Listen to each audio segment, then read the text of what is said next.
Hello everyone. पिछली classes में हमने रेजोनेटिंग स्ट्रक्चर्स पे क्वेश्चंस किए थे, ठीक है।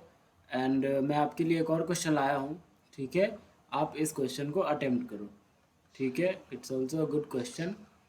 कह रहा है द मोस्ट स्टेबल, ठीक है। मोस्ट स्टेबल मतलब मोस्ट कॉन्ट्रीब्यूटिंग, ठीक है। Resonating structure of the following is, ठीक है। मतलब ये गिवन मॉलिक्यूल है आपका और चार ऑप्शंस दिए हुए हैं और उनमें से आपको बताना है मोस्ट स्टेबल स्ट्रक्चर कौन सा है, मोस्ट स्टेबल रेजोनेटिंग स्ट्रक्चर कौन सा है। Okay, so you have to pause the video and attempt it, ठीक है। ये लो, चारों ऑप्शन है आपके पास। This is your A option, this is your B option, this is your C and this is your D option. तो ये गिवन मॉलिक्यूल है आपका रेड से जो मैंने बनाया है और उसके बाद जो चार ऑप्शन है तो आपको बताना है which one of the following is most stable resonating structure. Okay, so please pause the video and attempt it. And जब आपका हो जाए then you have to play the video. Okay, आपका ही बेनिफिट होगा, मेरा बेनिफिट नहीं होगा। ओके ओके, आई होप आपने कर लिया होगा। मैं रुक नहीं सकता, अगर आपका नहीं हुआ है तो प्लीज़ पॉज, आप पॉज करे रहो और तब तक प्ले मत करो वीडियो को जब तक कि आप सॉल्व ना कर लो, ठीक है। It's for your benefit, okay, it's for your benefit. Okay, तो इसका करेक्ट आंसर जाएगा क्या पता है आपको? बताओ। अगर आपका डी है तो यू आर राइट। ओके, हमने 5 रूल पढ़े थे। रूल 1, ठीक है, रूल 2, रूल 3, रूल 4, रूल 5 पढ़े थे ना। रूल 1 क्या था? Number of octet for maximum atoms, sorry, octet for maximum atoms and number of pi bonds. तो देखो ए तो ऐसे ही रिजेक्ट हो जाएगा, क्यों? क्योंकि देखो इस कार्बन का ऑक्टेट ही पूरा नहीं है। बी भी रिजेक्ट हो जाएगा, क्यों? देखो यहाँ पे भी कार्बन का ऑक्टेट पूरा नहीं है, यहाँ पे भी कार्बन का ऑक्टेट पूरा नहीं है, तो मतलब बी भी रिजेक्ट हो गया। लेकिन सी हो सकता था, क्यों? क्योंकि आप देख लो, सारे एटम्स का सी में ऑक्टेट पूरा है। जहाँ पे नेगेटिव चार्ज है, ये नेगेटिव चार्ज, ये नेगेटिव चार्ज, कार्बन पे नेगेटिव चार्ज होता है तो उसका ऑक्टेट क्या होता है? कंप्लीट होता है, ठीक है। ऑक्टेट क्या होता है? कंप्लीट होता है। नाउ तो हमने सी को क्यों नहीं लगाया? आप खुद देखो, यहाँ पे किस पे नेगेटिव चार्ज है? कार्बन पे। अब बात आती है रूल 2 की। अब यहाँ तो ऑक्टेट पूरा है सारे का सी में, डी में भी सबका ऑक्टेट पूरा है, आप चेक कर सकते हो, ठीक है। सबका ऑक्टेट पूरा है डी में भी, तो रूल 1 फेल्स। रूल 2 क्या कहता था? कि न्यूट्रल ज़्यादा होगा। रूल 2 यही कहता था, न्यूट्रल ज़्यादा होगा चार्ज से। लेकिन यहाँ तो दोनों ही चार्ज है। ए भी तो पहले ही हमने उसको हटा दिया, वो तो रेस से ऑलरेडी बाहर हो गया। अब बात आती है सी या डी में से, तो सी डी में से रूल 1 फेल्स। रूल 2 न्यूट्रल की ज़्यादा stability compare to charge, but दोनों ही चार्ज है, रूल 2 ऑल्सो फेल्स। दोनों ही चार्ज है ना, तो rule 2 also fails. Rule 3 negative charge more stable on more electronegative atom and positive charge more stable on less electronegative atom. ज़रा यहाँ ध्यान से देखा जाए तो नेगेटिव चार्ज किस पे है? नेगेटिव चार्ज है कार्बन पे। यहाँ भी नेगेटिव चार्ज है इस कार्बन पे, यहाँ था इस कार्बन पे। बट इधर देखो, यहाँ पे ऑक्सीजन पे नेगेटिव चार्ज है और ऑक्सीजन पे नेगेटिव चार्ज क्या होगा? मोर स्टेबल होगा। वैसे आप दूसरे तरीका से भी सोच सकते थे। यहाँ पे 1, 2, 3, 4, मतलब 4 चार्जेस मौजूद हैं, ठीक है। 4 चार्जेस। और एक बात तो बताओ यार, जितने नंबर ऑफ चार्जेस अगर बढ़ेंगे, नंबर ऑफ चार्जेस अगर किसी सिस्टम में बढ़ेंगे तो पक्का ही उसकी स्टेबिलिटी घटेगी। क्योंकि चार्ज का आना मतलब क्या होता है? बोझ बढ़ जाना। कोई थोड़ी ना चाहेगा बोझ रखूं, आप ही बोलो, कोई थोड़ी ना चाहेगा। तो इसमें नंबर ऑफ चार्जेस ज़्यादा थे तो इसीलिए इसकी स्टेबिलिटी कम हो गई, आप ऐसे भी सोच सकते हो, ठीक है। So D is the correct answer because less number of charges as well as octet completion for every atoms. Okay okay, तो ये था पहला क्वेश्चन आपका, ठीक है। नाउ आज हम दूसरा टॉपिक पढ़ेंगे and the topic will be equivalent resonance और equally contributing resonating structure, non equally contributing, non equivalent, ये सब बातें आज हम करेंगे, ठीक है। मैं आपके लिए बहुत क्वेश्चंस लाया हूँ, बट क्वेश्चन करने से पहले we have to study topic, then we will be able to solve the question, right. So now it's a different topic and the topic is what? Equally contributing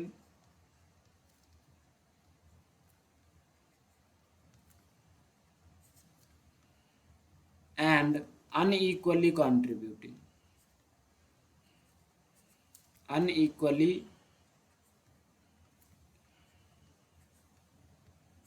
contributing resonating structures।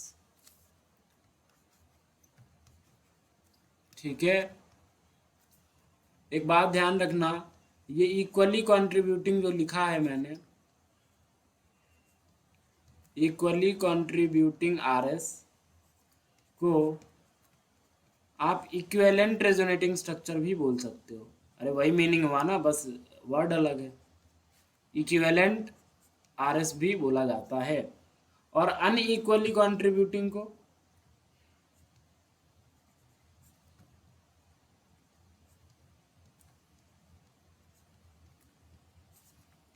Unequally contributing RS को non equivalent बोलते हैं। ठीक है, non equivalent RS. Is it clear? Okay, अब समझते हैं आखिर क्या है ये इक्वली कंट्रीब्यूटिंग, अनइक्वली कंट्रीब्यूटिंग। ठीक है, जरा ध्यान से देखना, बहुत जबरदस्त टॉपिक है ये, बार बार काम आएगा। ठीक है, एसिड बेस केमिस्ट्री में भी खूब काम आएगा, लास्ट में जो पढ़ाऊंगा। और जो क्वेश्चंस लाए मैंने, कल भी क्वेश्चंस करवाऊंगा। ठीक है, बॉन्ड लेंथ कंपैरिजन पे, बॉन्ड एरिया कंपैरिजन पे। ठीक है, तो उसमें बहुत ज़बरदस्त काम आएगा, इसीलिए प्लीज़ ध्यान से सुनना जो what am I saying and what I want to tell you. Okay, ध्यान से सुनना। ज़रा देखो, मैंने क्या करा, मैंने एक कार्बोक्सिलिक एसिड लिया। ठीक है, मैंने क्या करा, एक कार्बोक्सिलिक एसिड लिया। Let's say any one of the carboxylic acid में बी देयर। ओके, और इसका हमने क्या किया, रेजोनेटिंग स्ट्रक्चर बनाया। अगर आप रेजोनेटिंग स्ट्रक्चर बनाओगे तो कैसे बनाओगे, बताओ आप ही। ठीक है, ऐसे ही बनाओगे, lone pair converts to pi and pi converts to negative charge, हमने सीखा है। तो क्या होगा बताओ, ओ पे नेगेटिव और यहाँ ये, और लोन पेयर ने दिया तो इस पे पॉजिटिव, ऑक्सीजन ने लोन पेयर दिया तो इस पे क्या आ गया, पॉजिटिव चार्ज आ गया। ठीक है, इसको हमने बोला 1 और इसको हमने बोला 2। अगर मैं आपसे पूछूं, अगर मैं आपसे पूछूं, अगर मैं आपसे पूछूं stability of these two resonating structure which one is more stable, तो अब आप इतना एक्सपर्ट तो हो चुके होगे कि आंख बंद करके आप बोल दोगे कि 1 is more stable than second. Yes और no, 1 is more stable than second. Why? Because आप इसका, इसमें देखो, रूल 1 लगाओ, ऑक्टेट कंप्लीट है। इसमें देखो, इसका भी सारे का ऑक्टेट कंप्लीट है। फर्स्ट स्ट्रक्चर में जो कार्बोक्सिलिक एसिड है उसमें सबका ऑक्टेट कंप्लीट है, सेकेंड स्ट्रक्चर में भी सबका ऑक्टेट कंप्लीट है, राइट और नॉट। अब रूल 2, रूल 1 तो डिसाइड नहीं कर पाएगा। रही बात पाई बॉन्ड्स की, नंबर ऑफ पाई बॉन्ड्स की, तो फर्स्ट स्ट्रक्चर में भी नंबर ऑफ पाई बॉन्ड्स 1 है और सेकेंड स्ट्रक्चर में भी नंबर ऑफ पाई बॉन्ड्स 1 है, तो मतलब रूल 1 तो कम्प्लीटली फेल हो गया। तो अब किसकी बारी आती है, रूल 2। रूल 2 क्या कहता है कि न्यूट्रल रेजोनेटिंग स्ट्रक्चर जो होते हैं वो मोर स्टेबल होते हैं compare to charge resonating structure. ठीक है, तो क्या आपको फर्स्ट न्यूट्रल दिख रहा है? हाँ, ये कैसा है, ये है न्यूट्रल। ये कैसा है, ये है न्यूट्रल। अगर न्यूट्रल है तो इसीलिए हमने क्या बोला, फर्स्ट ज़्यादा स्टेबल है। और ये कैसा था, ये था चार्ज, इसीलिए फर्स्ट ज़्यादा स्टेबल है सेकंड से। अब सुनो, अगर मैं इसका हाइब्रिड बनाऊं, अगर मैं इसका क्या बनाऊं, हाइब्रिड बनाऊं, तो बनाओ हाइब्रिड। ठीक है, देखो डबल बॉन्ड कैरेक्टर यहाँ भी है, डबल बॉन्ड कैरेक्टर यहाँ भी है, मतलब कभी देखो ये फर्स्ट स्ट्रक्चर क्या बोल रहा है कि CO इस C डबल बॉन्डों के बीच है डबल बॉन्ड, और ये स्ट्रक्चर क्या बोल रहा है, यहाँ भी है डबल बॉन्ड। तो मतलब डबल बॉन्ड कैरेक्टर ना तो कंप्लीट यहाँ है ना तो कंप्लीट यहाँ है, तो मतलब पार्शियल डबल बॉन्ड यहाँ भी है, पार्शियल डबल बॉन्ड यहाँ भी है। इस पे कौन सा चार्ज आया, कभी ये न्यूट्रल हुआ करता था कभी पॉजिटिव, तो ना तो कंप्लीट न्यूट्रल है, कंप्लीट पॉजिटिव है, तो पार्शियल पॉजिटिव। ये इस पे चार्ज 0 है और इस पे क्या है, नेगेटिव है, तो ना तो कंप्लीट 0 है ना तो कंप्लीट नेगेटिव है, तो इसीलिए पार्शियल नेगेटिव। ये क्या है, ये है resonance hybrid.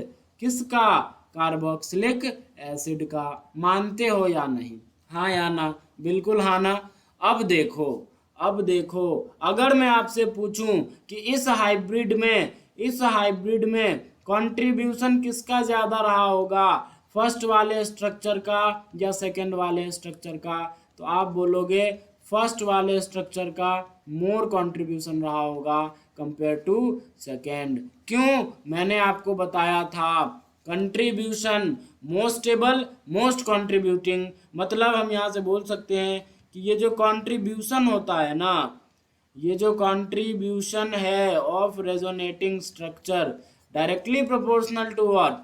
Stability of resonating structure. Yes और no? Stability of resonating structure मतलब वो आरएस उतना ही कंट्रीब्यूट करेगा जितना कि वो स्टेबल हो। ज़्यादा स्टेबिलिटी ज़्यादा कंट्रीब्यूशन, कम स्टेबिलिटी कम कंट्रीब्यूशन। यस और नो? तो इस हाइब्रिड में ये जो कार्बोक्सिलिक एसिड का हाइब्रिड हमने बनाया, इसमें किसका कंट्रीब्यूशन ज़्यादा? फर्स्ट का कंट्रीब्यूशन ज़्यादा। किसके मुकाबले? सेकंड के मुकाबले। ठीक है, मतलब अगर मैं आपसे पूछूं कि फर्स्ट और सेकंड में 50-50% कंट्रीब्यूशन होगा या इधर ये फर्स्ट का कंट्रीब्यूशन ये सेकंड का कंट्रीब्यूशन, और एक ऑप्शन में देता हूँ आपको कि फर्स्ट का कंट्रीब्यूशन है मोर देन 50% और सेकंड का कंट्रीब्यूशन है लेस देन 50%, तो आप कौन सा टिक करोगे? पक्का ही बी टिक करोगे, क्योंकि पहला मोर स्टेबल है तो पक्का ही 50 से ज़्यादा ही रहा होगा। 50 तो होगा नहीं। अरे बोलो, जब इक्वली स्टेबल होता तब ना 50-50। अरे इक्वली स्टेबल होता दोनों तब ना 50-50 बोलते, लेकिन इक्वली स्टेबल है नहीं, तो वन ज़्यादा है, स्टेबल ज़्यादा है तो 50 से तो ज़्यादा ही रहा होगा। अगर 50 से ज़्यादा रहा होगा पहला, तो दूसरा पक्का ही 50 से कम रहा होगा। क्या आपको इतनी बात समझ में आती है? बस मैं इतना यहाँ से ये कहना चाहता हूँ कि इस हाइब्रिड में फर्स्ट का कंट्रीब्यूशन ज़्यादा है compare to second resonating structure. Yes और नो? ओके, अब बात करते हैं कार्बोक्सिलेट आयन की। ठीक है, अब किसकी बात करते हैं? कार्बोक्सिलेट आयन की। ध्यान से सुनना, गजब की चीज आ रही है। ठीक है, देखो ये कार्बोक्सिलेट आयन है आपका, हाँ या ना? इसका भी आरएस आप बना सकते हो? हाँ बिल्कुल आप बना सकते हो। ये क्या होगा? ये पाई में कन्वर्ट होगा and pi converts to negative charge. ठीक है, तो क्या होगा बोलो? आर सी, यहाँ आ जाएगा ओ नेगेटिव, यहाँ आ जाएगा डबल बॉन्ड ओ। इसको हमने बोला 1 और इसको हमने बोला 2। अगर मैं आपसे पूछूं बताओ इसमें stability of first and second resonating structure, तो आप क्या बताओगे? बोलो। अगर आप 1 ग्रेटर देन 2 या 2 ग्रेटर देन 1 करोगे, ठीक है, सॉरी 2 ग्रेटर देन 1 करोगे तो यार आप गलत हो जाओगे। यहाँ पे आप कोई भी रूल लगा लो, जितने भी दुनिया भर के रूल्स मैंने बताए थे, कोई भी रूल्स लगा लो, कोई काम नहीं करेगा। और अगर कोई काम नहीं करेगा तो न तो ये सही है न तो ये सही है। सही क्या है? सही है इक्वली स्टेबल है। सही क्या है दोस्तों?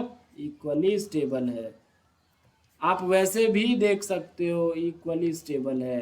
ठीक है, इन दोनों की अगर एनर्जी की बात की जाए, पोटेंशियल एनर्जी की, ठीक है, पोटेंशियल एनर्जी की, तो वो भी क्या होगा? फर्स्ट और सेकंड की इक्वल होगी। ठीक है, खुद देखो यार, यहाँ पे भी ओ पे नेगेटिव चार्ज है, यहाँ पे सी डबल बॉन्डो है, यहाँ पे भी ओ पे नेगेटिव चार्ज है, यहाँ पे भी सी डबल बॉन्डो है।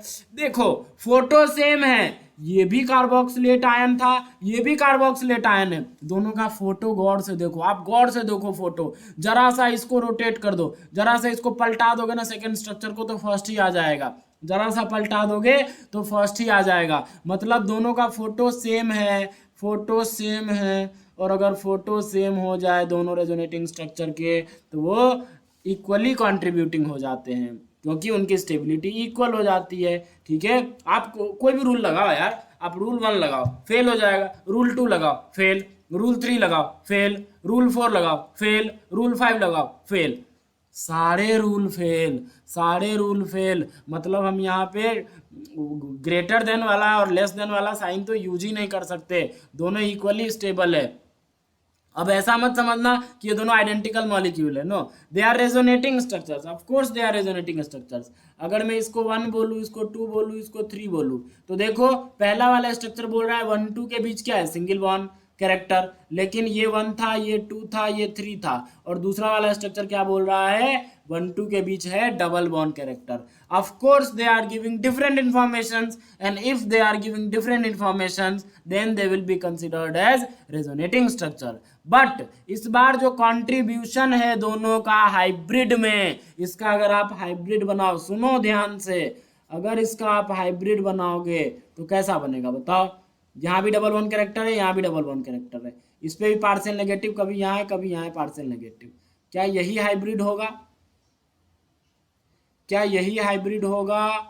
हाँ होगा यही हाइब्रिड. अगर यही हाइब्रिड होगा तो इसमें कंट्रीब्यूशन जो होगा, सुनो, अगर दोनों इक्वली स्टेबल है, फर्स्ट और सेकंड दोनों इक्वली स्टेबल है, तो इसमें जो कंट्रीब्यूशन होगा, जितना फर्स्ट का कंट्रीब्यूशन रहा होगा उतना ही सेकंड का भी कंट्रीब्यूशन रहा होगा. मतलब हम ये बोल सकते हैं कि इस हाइब्रिड में ठीक है, दो रेजोनेटिंग स्ट्रक्चर थी हमारे पास, एक ये भी और एक ये भी. हम बोल सकते हैं कि इस हाइब्रिड में, ये जो हाइब्रिड है कार्बोक्सिलेट आयन का, इसमें इसका भी 50% और इसका भी 50%, और 50-50% कब होगा, जब वो इक्वली स्टेबल हो जाए. आप ही बताओ यार, जब दोनों बराबर स्टेबल है तब आप बोल सकते हो कि किसी का 60 हो सकता है, किसी का 40 हो सकता है कंट्रीब्यूशन. नहीं बोल सकते. आप तो बोलोगे भाई ये जितना स्टेबल है उतना ये भी स्टेबल है, तो मतलब अगर इसका कंट्रीब्यूशन 50 है तो इसका भी कंट्रीब्यूशन 50 होगा, मतलब कंट्रीब्यूशन इक्वल हो गया. और आपको जहाँ जहाँ स्टेबिलिटी इक्वल मिल जाए, दोस्तों, वहाँ कंट्रीब्यूशन क्या होता है, इक्वल होता है. इसीलिए ये जो फर्स्ट, यहाँ से हम बोल सकते हैं ये जो फर्स्ट और सेकंड है, ये आरएस तो है. अब हमने एक और बात नई सीख ली कि आरएस तो है ही, साथ के साथ इक्वली कंट्रीब्यूटिंग आरएस है. कैसा है? Equally contributing RS.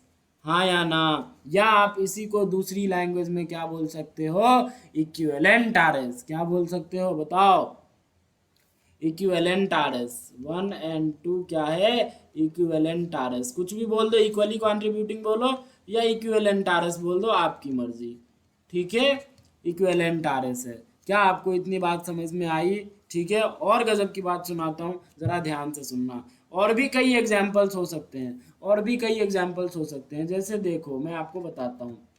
ClO4-, ठीक है, ये इक्वली कंट्रीब्यूटिंग बनाएंगे क्या, तो सबसे पहले इसका स्ट्रक्चर आप बना लो. क्या यही होगा स्ट्रक्चर? अब इसका आरएस बनाओ आप. Negative converts to pi and pi converts to negative, तो क्या हो जाएगा, ClO नेगेटिव, यहाँ double bond as it is, यहाँ double bond as it is. अब ये बन चुका है डबल बॉन्ड. हाँ या ना? अब देखो इसकी फोटो देखो और इसकी फोटो देखो. 3 डबल बॉन्ड ओ क्लोरीन के साथ यहाँ भी है, एक ऑक्सीजन पे नेगेटिव चार्ज. 3 डबल बॉन्ड ओ क्लोरीन के साथ यहाँ भी है, एक ऑक्सीजन पे नेगेटिव चार्ज, एक ऑक्सीजन पे नेगेटिव चार्ज. मतलब दोनों की फोटो सेम है. अगर इसको 1 मानूं, इसको 2 मानूं, और मैं आपसे पूछूं बताओ स्टेबिलिटी क्या होगा, तो फिर से आपका जवाब आएगा 1 = 2. आप कोई भी रूल लगा के देख लो, कोई काम नहीं करेगा, आपको 1 और 2 लगाना ही पड़ जाएगा फाइनली. हाँ या ना? तो अगर स्टेबिलिटी 1 और 2 है, इनफैक्ट इसके और रेजोनेटिंग स्ट्रक्चर्स बनेंगे, तो जितने भी रेजोनेटिंग स्ट्रक्चर बनेंगे आप देखना. ठीक है, देखना कितने रेजोनेटिंग स्ट्रक्चर बनेंगे, यू कैन ट्राई. ठीक है, यू कैन ट्राई. और जितने भी रेजोनेटिंग स्ट्रक्चर बनेंगे, इसका हाइब्रिड ऐसा होगा, बोलो, हर डबल बॉन्ड कैरेक्टर आएगा, हर के बीच डबल बॉन्ड कैरेक्टर आएगा, डबल बॉन्ड कैरेक्टर, यहाँ भी डबल बॉन्ड कैरेक्टर. ठीक है, हर का क्लोरीन ऑक्सीजन बॉन्ड के बीच डबल बॉन्ड कैरेक्टर आएगा, हर ऑक्सीजन पे पार्शियल नेगेटिव जाएगा, तो ये पार्शियल नेगेटिव, ये पार्शियल नेगेटिव. अब ये ClO4- का क्या है, ये हाइब्रिड है. ठीक है, ये ClO4- का क्या है दोस्तों, ये हाइब्रिड है, रेजोनेंस हाइब्रिड. तो मान लो 4 रेजोनेटिंग स्ट्रक्चर आए, लेट से आप काउंट करके देखना कितना है, तो चारों में से इक्वल कंट्रीब्यूशन होगा, मतलब 25, 25, 25, 25 कुछ ऐसा कंट्रीब्यूशन होगा, equal contribution. Why? Because they are making equally contributing resonating structure और इक्विवेलेंट रेजोनेटिंग स्ट्रक्चर। समझ में आ रहा है? ठीक है, तो हम यहाँ से बोलेंगे यस ClO4 माइनस जो जब रेजोनेटिंग स्ट्रक्चर हम इसका ड्रॉ करते हैं तो इक्वली कंट्रीब्यूटिंग रेजोनेटिंग स्ट्रक्चर मिलता है। कैसा मिलता है? इक्वली कंट्रीब्यूटिंग RS मिलता है। यस और नो?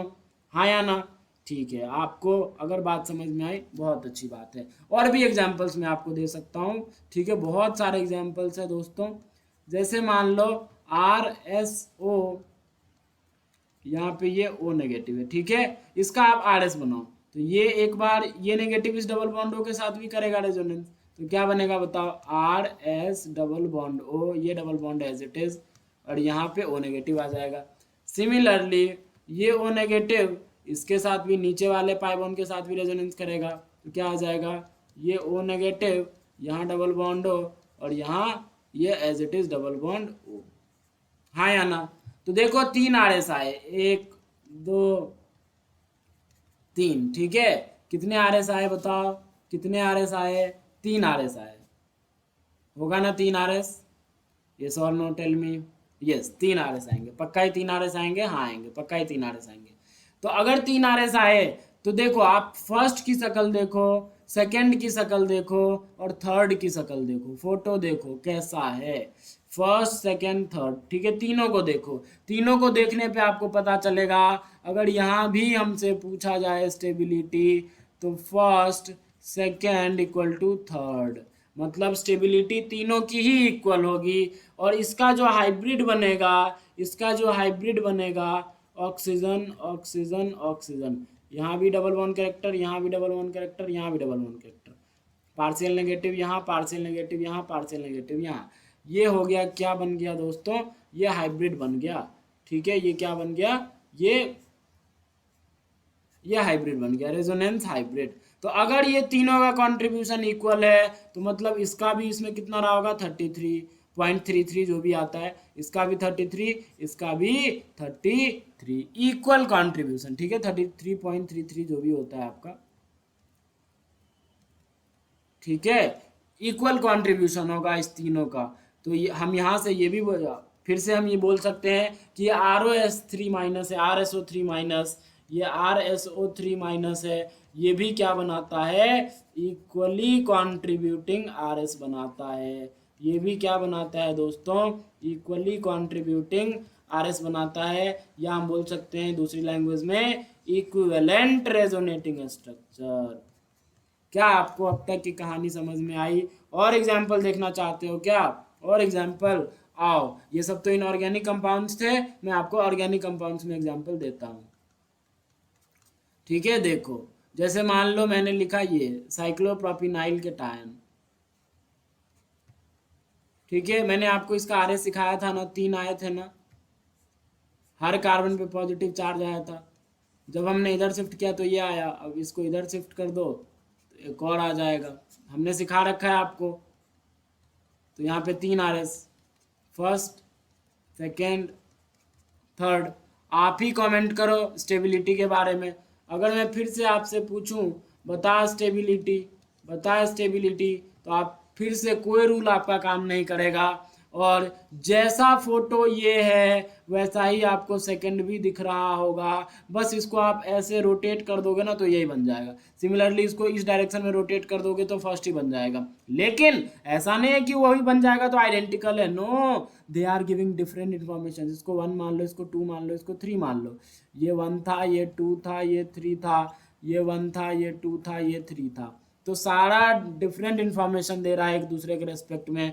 फर्स्ट वाला बोल रहा है 2 3 के बीच डबल बॉन्ड कैरेक्टर है, सेकंड वाला बोल रहा है 2 3 के बीच सिंगल बॉन्ड कैरेक्टर है, फर्स्ट वाला बोल रहा है 1 2 के बीच सिंगल बॉन्ड कैरेक्टर है, फर्स्ट वाला सेकंड वाला बोल रहा है 1 2 के बीच डबल बॉन्ड कैरेक्टर है, 2 वाला बोल रहा है 1 3 के बीच सिंगल बॉन्ड कैरेक्टर है, 3 वाला बोल रहा है 1 3 के बीच डबल बॉन्ड कैरेक्टर है। मतलब everyone is giving different, every structure is giving different information, and if they are giving different information then definitely they will be considered as resonating structure.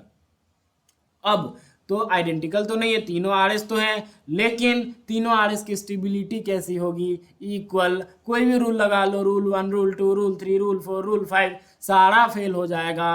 और finally हमें क्या करना पड़ेगा, 1 = 2 = 3।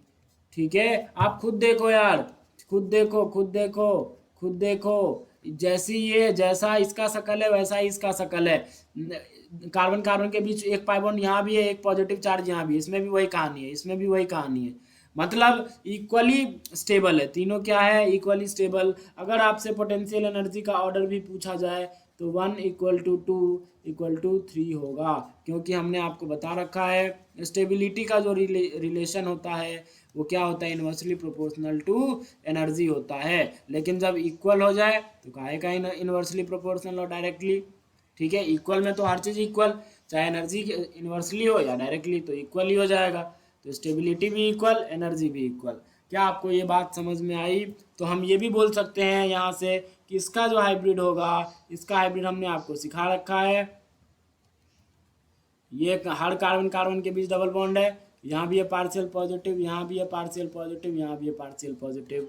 अब इसमें तीनों का कंट्रीब्यूशन, फर्स्ट वाले का भी, सेकंड वाले का भी, थर्ड वाले का भी क्या होगा, इक्वल कंट्रीब्यूशन होगा। क्या होगा, इक्वल कंट्रीब्यूशन होगा। और अगर इक्वल कंट्रीब्यूशन होगा तो हम यहाँ से बोल सकते हैं कि ये जो मॉलिक्यूल है ना, ये जो मॉलिक्यूल है ना, जब इसका हम रेजोनेटिंग स्ट्रक्चर बनाते हैं तो ये इक्विवेलेंट रेजोनेटिंग स्ट्रक्चर देता है। ये कैसा देता है, इक्विवेलेंट रेजोनेटिंग स्ट्रक्चर और इक्वली कंट्रीब्यूटिंग रेजोनेटिंग स्ट्रक्चर।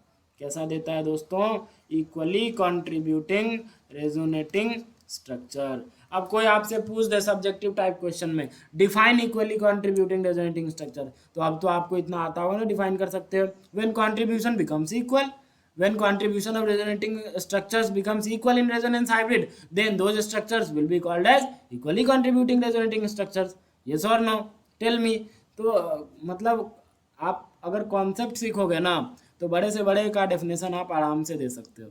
ठीक है, लेकिन रट्टाफिकेशन के लिए जाते हैं अगर कोई, तो it's not good thing. Okay, और एग्जाम्पल चाहिए आपको इक्वली कंट्रीब्यूटिंग के लिए? ओके, एक और एग्जाम्पल मैं आपको देता हूँ। ठीक है, जैसे एक और एग्जाम्पल देखो,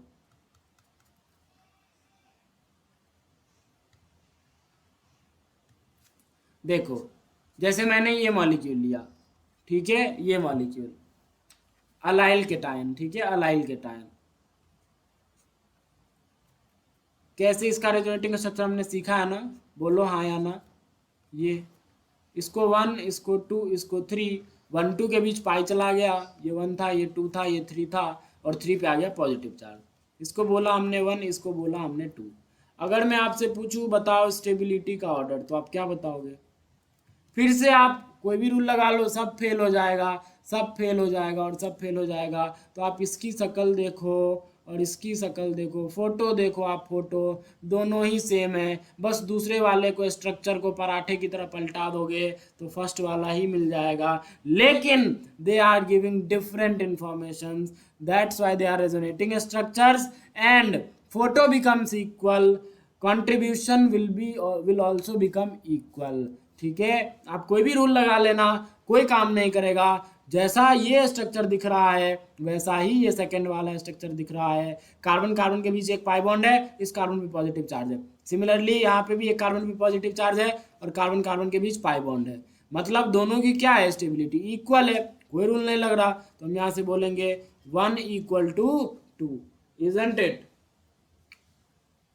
हाँ या ना, 1 = 2 बोलेंगे। एनर्जी का ऑर्डर पूछा जाए तब भी 1 = 2। यस और नो, टेल मी। हाँ ना, पक्का समझ में आ रहा है ना?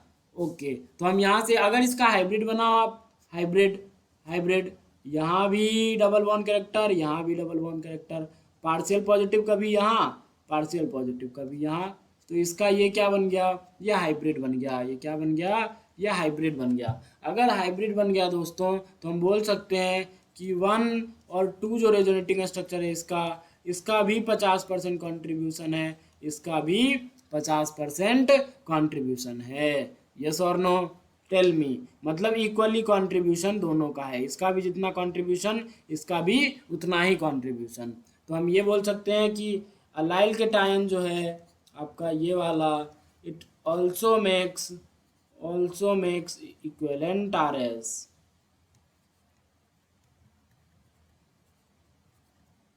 इक्विवेलेंट रेजोनेटिंग स्ट्रक्चर्स और equally contributing resonating structures.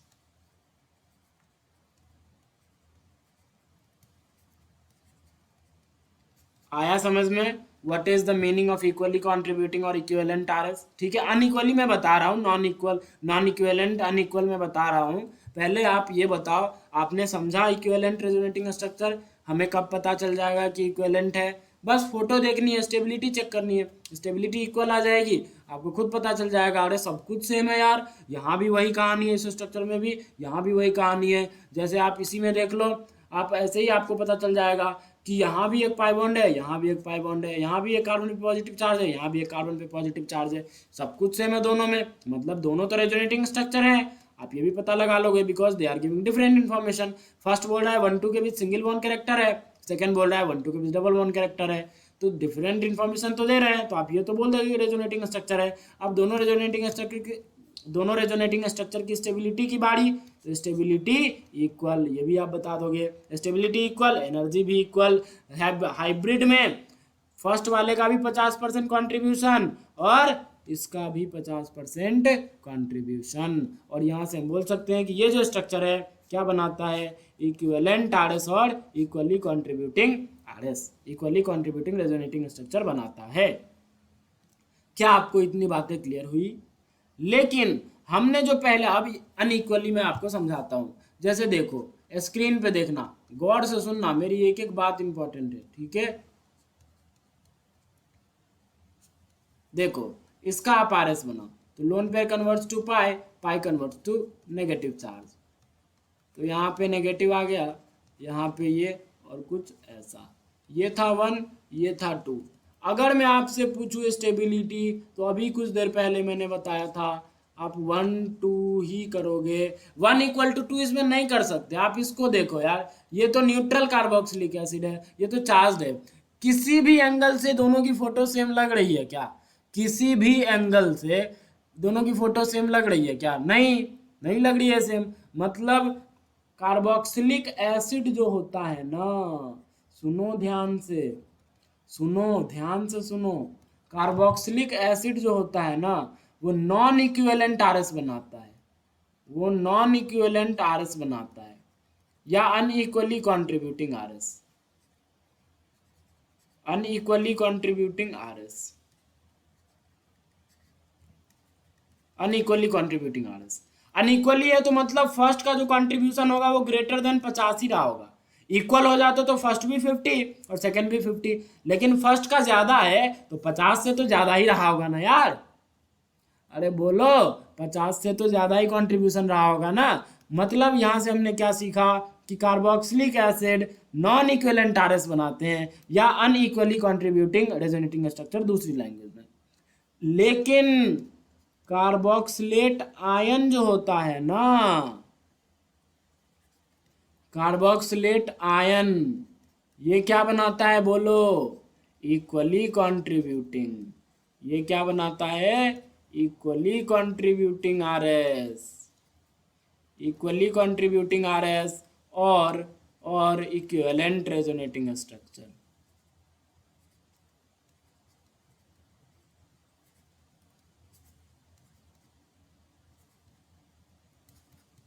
Yes और नो?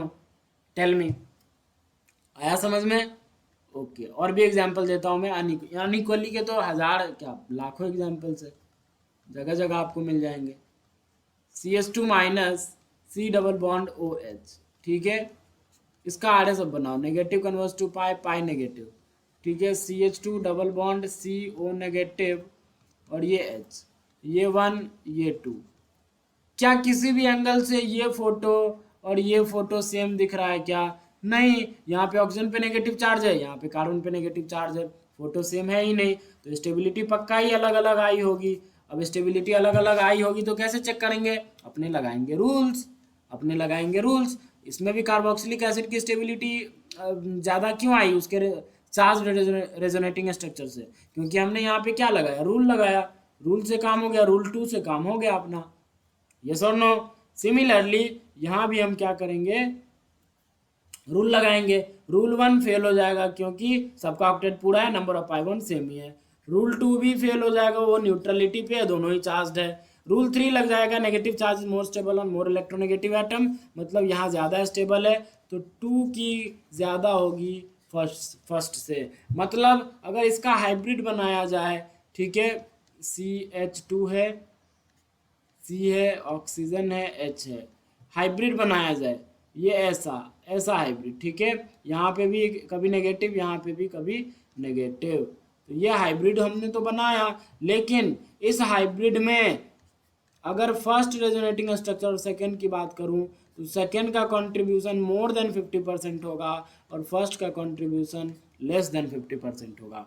अगर किसी का 50 से ज़्यादा हो गया तो उसका तो लेस देन 50 ही होगा ना यार, दूसरे वाले का तो लेस देन 50 ही होगा ना। समझ में आ रहा है क्या? तो ये थे एग्जाम्पल्स आपके अनइक्वली कंट्रीब्यूटिंग के, ठीक है। अब आप मुझे लगता है खुद पहचान जाओगे कि कहाँ पे इक्वली कंट्रीब्यूटिंग है और कहाँ पे अनइक्वली कंट्रीब्यूटिंग है। क्लियर हुई इतनी बात? अगर क्लियर हुई तो कुछ और मज़ेदार बातें सिखाता हूँ, ज़रा स्क्रीन पे देखना, ठीक है। आओ ज़रा एक और मस्त बातें सिखाता हूँ मैं आपको। ये हमने लिया था RCOO नेगेटिव, हमने इसका RS बनाया, ये ऐसा, ये ऐसा, ठीक है, RCO negative double bond O, ये था पहला, ये था दूसरा। स्टेबिलिटी हमने चेक किया, स्टेबिलिटी जैसे ही हमने चेक किया तो आपने बोला 1=2, वेरी गुड। मतलब इसका जो हाइब्रिड हमने बनाया, इसका क्या बनाया, हाइब्रिड बनाया, तो हाइब्रिड में दोनों का इक्वल कंट्रीब्यूशन आया, ठीक है, दोनों का इक्वल कंट्रीब्यूशन आया, मतलब 50% फर्स्ट का भी आया इसके रेजोनेंस हाइब्रिड में, मतलब 50% इसका भी आया, 50% इसका भी आया। मतलब जितना कंट्रीब्यूशन फर्स्ट वाले का है उतना ही कंट्रीब्यूशन सेकंड वाले का भी है। तो क्या मानते हो, जितना सिंगल बॉन्ड कैरेक्टर यहाँ है उतना ही सिंगल बॉन्ड कैरेक्टर, या ऐसे मत समझो, ऐसे समझो, ऐसे समझो, देखो ऐसे सुनो, ध्यान से सुनो, 50% यहाँ भी है, 50% इसका भी है। Total number of pi bonds in this structure बताओ कितने हैं?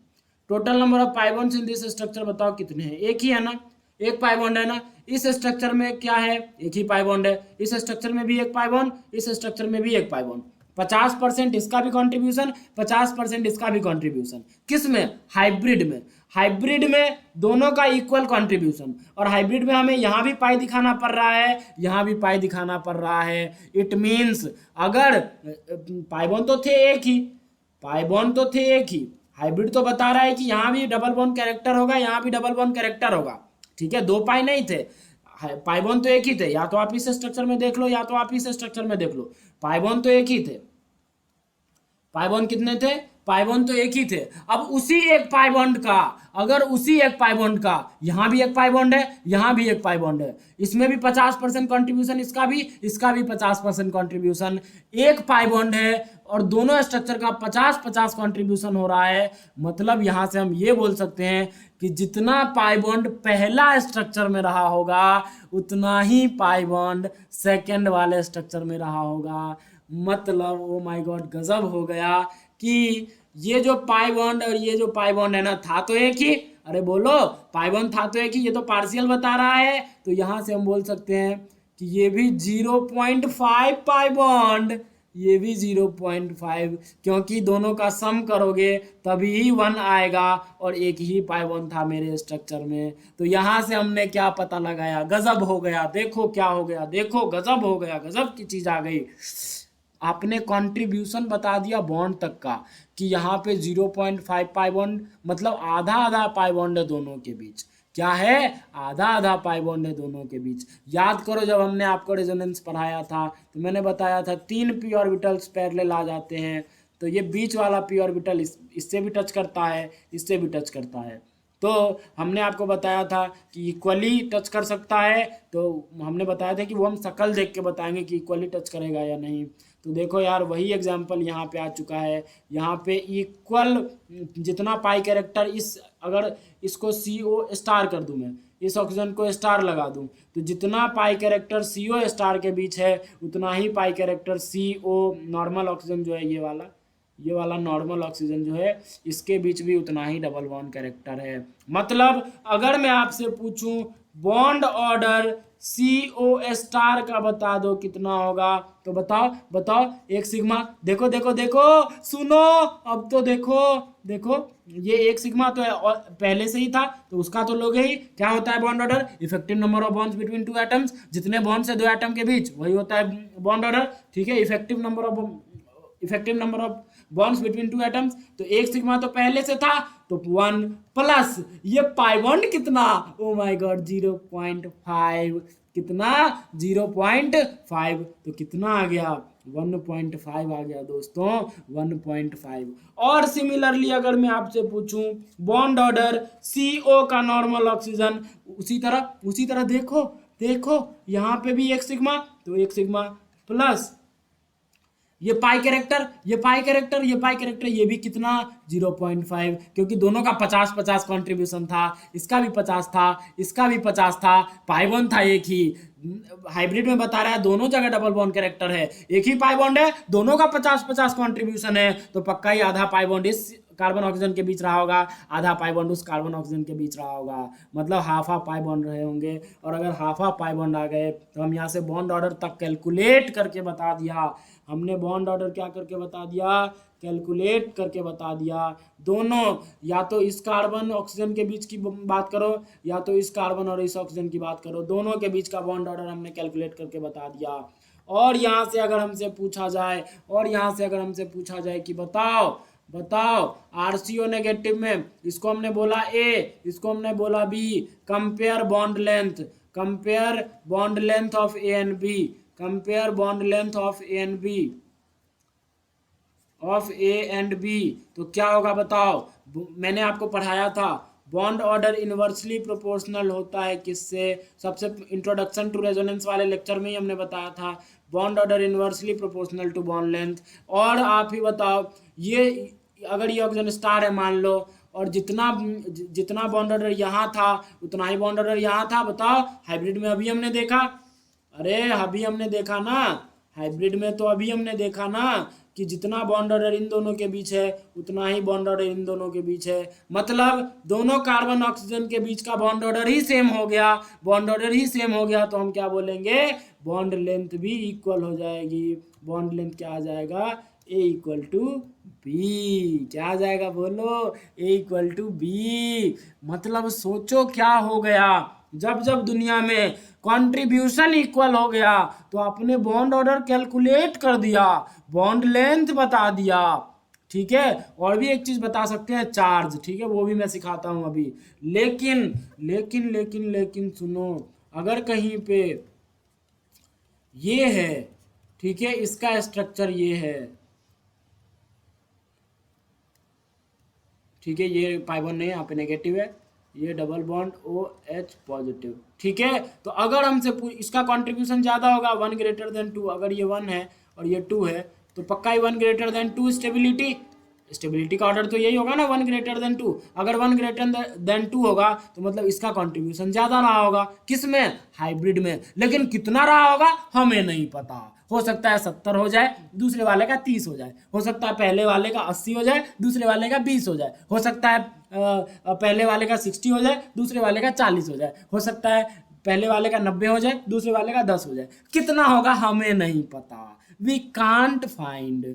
ठीक है, वी कांट फाइंड, हमें नहीं पता कितना कंट्रीब्यूशन होगा भाई, बस हम अंदाजा लगा सकते हैं कि फर्स्ट वाले का कंट्रीब्यूशन 50% से ज्यादा रहा होगा और सेकंड वाले का कंट्रीब्यूशन 50% से कम रहा होगा। हम बस ये अंदाजा लगा सकते हैं, क्वालिटेटिवली पता कर सकते हैं, क्वांटिटेटिवली नहीं पता कर सकते। सोचो, अनइक्वली कॉन्ट्रीब्यूटिंग में क्वालिटेटिवली पता कर सकते हैं, क्वांटिटेटिवली नहीं पता कर सकते, लेकिन इक्वली कॉन्ट्रीब्यूटिंग आया ना तो हमने तो क्वांटिटेटिवली ही पता कर दिया। कैलकुलेट करके बता दिया कि इतना बॉन्ड ऑर्डर होगा। लेकिन इसमें देखो देखो, सुनो सुनो, अगर इसका हाइब्रिड बनाओगे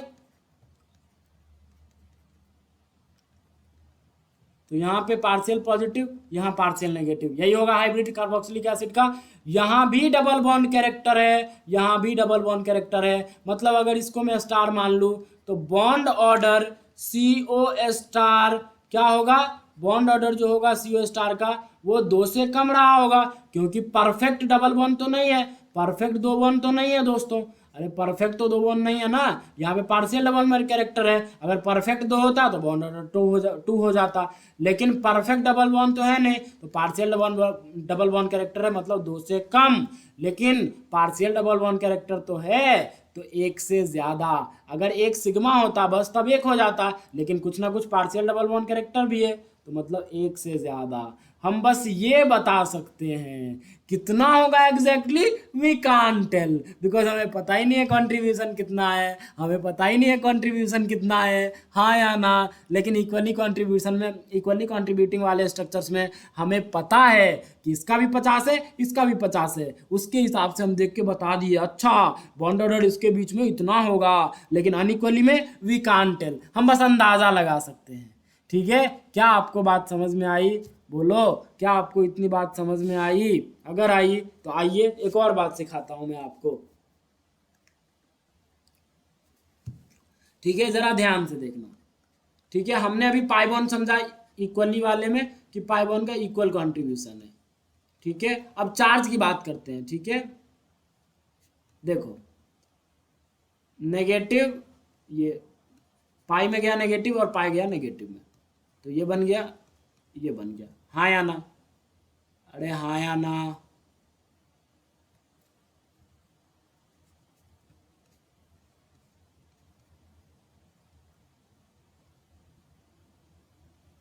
ठीक है ना, ऐसा कुछ। अब देखो इसका हाइब्रिड हमने अभी देखा कि इसके हाइब्रिड में जितना कंट्रीब्यूशन इस फर्स्ट वाले का है उतना ही कंट्रीब्यूशन सेकंड वाले का है।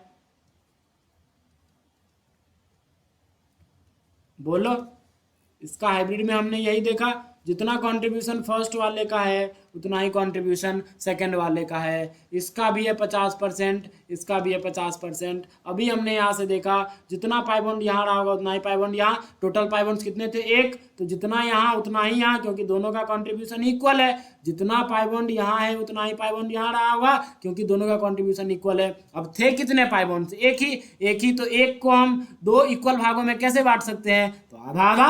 अरे हाँ या ना? 2 इक्वल भागों में कैसे बांट सकते हैं? एक चॉकलेट को, मान लो एक चॉकलेट को 2 बच्चों में बांटना है तो आधा आधा दे दो ना।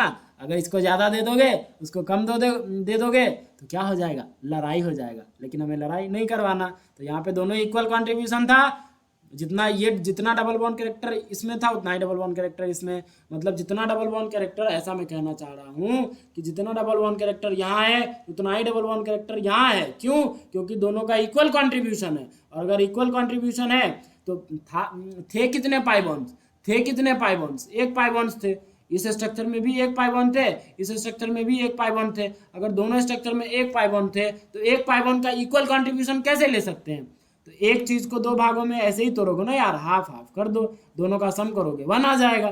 तो मतलब यहाँ भी हाफ पाई बॉन्ड, यहाँ भी हाफ पाई बॉन्ड, और इसको स्टार मान लिया था, और इन दोनों के बीच का बॉन्ड ऑर्डर जो हमने चेक किया तो यह आया 1 सिग्मा वाला, ये तो हमेशा लेना ही पड़ेगा, और प्लस हाफ तो यह आया 1.5। सिमिलरली बॉन्ड ऑर्डर C और ऑक्सीजन के बीच का हमने किया तो ये भी आया 1 + 1/2 दैट इज 1.5। हमने बॉन्ड ऑर्डर तक कैलकुलेट कर दिया।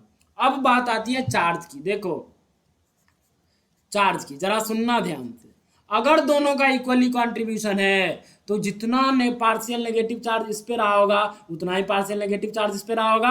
अरे अब तो बोल दो, अगर दोनों का इक्वल कंट्रीब्यूशन है तो जितना पार्शियल नेगेटिव इस पे रहा होगा उतना ही पार्शियल नेगेटिव इस ऑक्सीजन पे रहा होगा।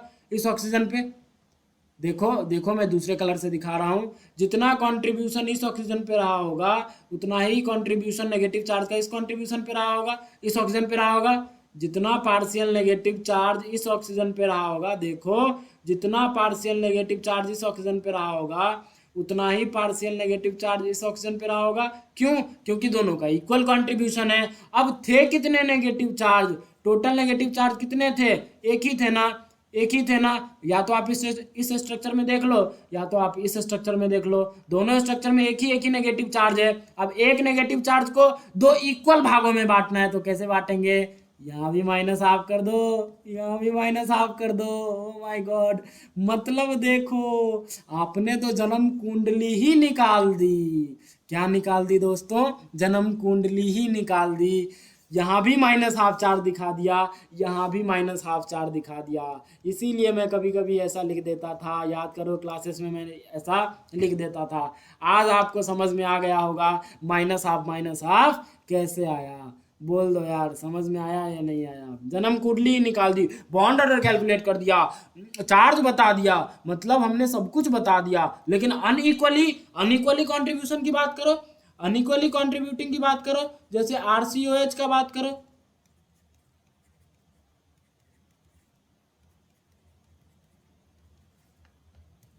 ये ऐसा हुआ होगा ऐसा। ठीक है, तो ये 1 था, ये 2 था, स्टेबिलिटी 1 की ज्यादा 2 से,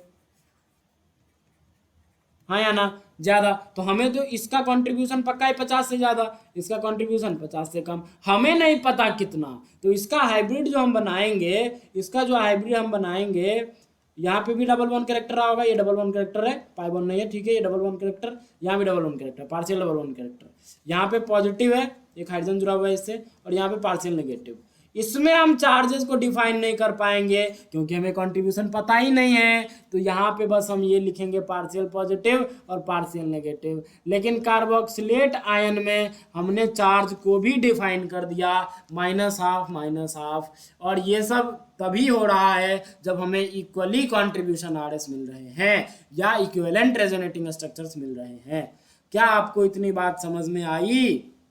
क्या आपको इतनी बात समझ में आई? अरे बोलो। ठीक है, ठीक है। अगर इतनी बात समझ में आई तो एक और एग्जांपल से मैं आपको बॉन्ड ऑर्डर समझाने की कोशिश करता हूं।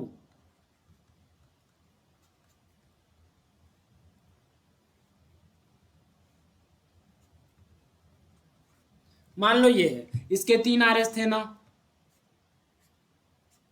इसके 3 आरएस थे यहां। ठीक है, जब ये इधर हो जाए और फिर ये इधर शिफ्ट करेगा, इस पॉजिटिव चार्ज के साथ कॉन्जुगेशन में है, तो हर कार्बन पे पॉजिटिव चार्ज आ गया, 3 आरएस थे, ये 1, ये 2, ये 3।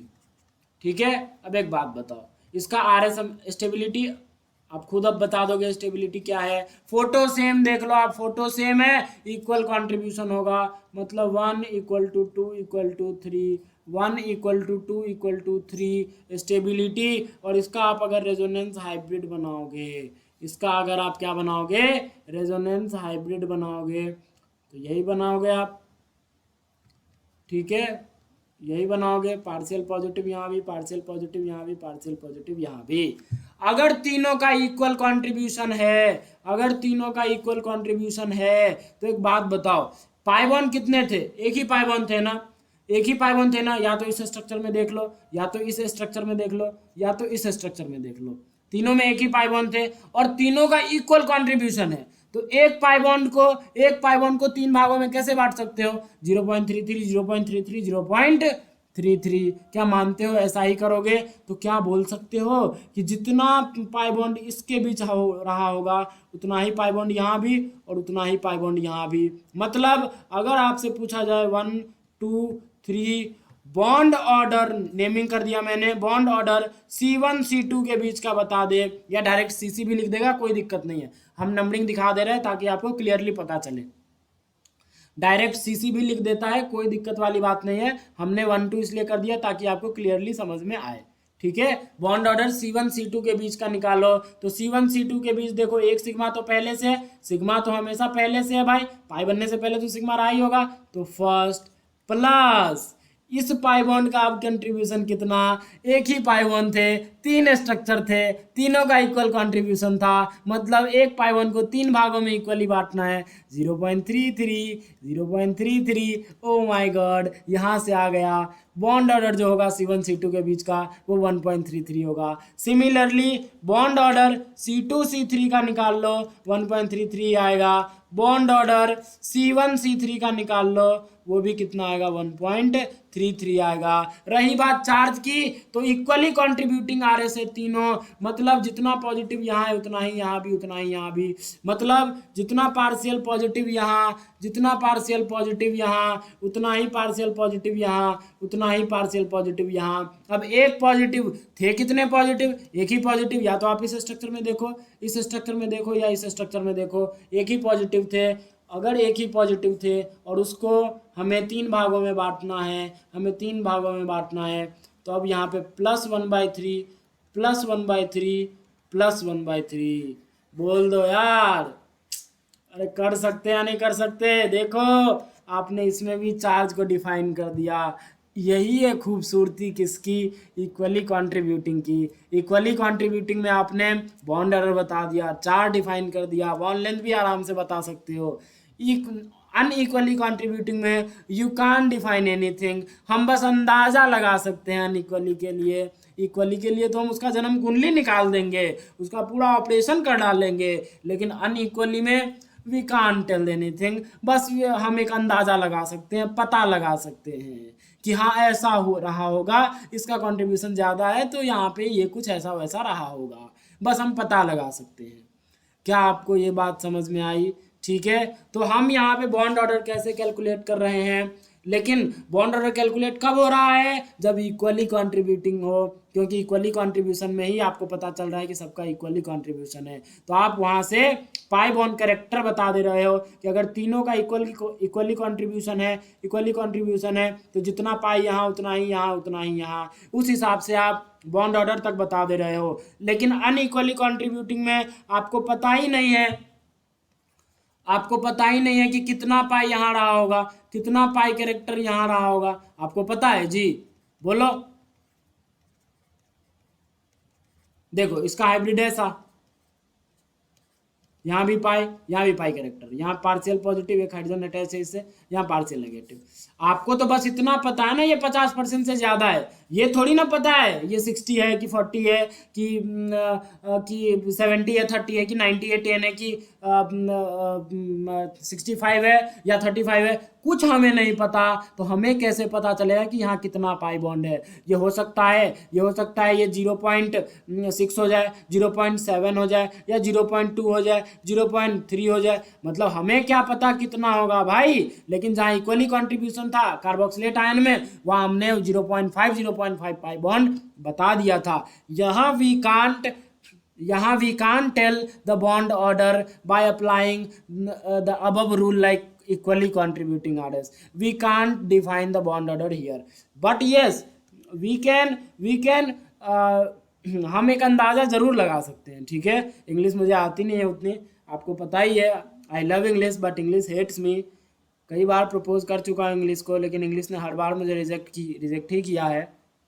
ठीक है, सो अलग बात है वो, अब बुरा मत मानना, बट कोशिश करता हूँ मैं बोलने की, उम्मीद है एक दिन मुझे भी इंग्लिश प्रपोज कर देगी। Okay, so bond order CO अगर आप इसको स्टार मान लो तो CO स्टार क्या होगा, हम बस बोलेंगे कि 2 से कम रहा होगा, क्योंकि परफेक्ट डबल बॉन्ड तो यहाँ है नहीं, बस पाई बॉन्ड का कैरेक्टर है ना, तो 2 से तो कम ही रहा होगा, और 1 से ज़्यादा रहा होगा।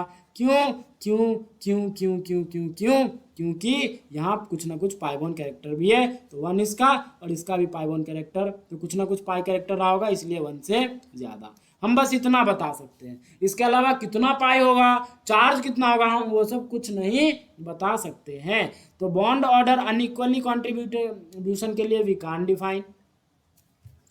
यहाँ से दो बात पता चली। पहली बात कि for equally contributing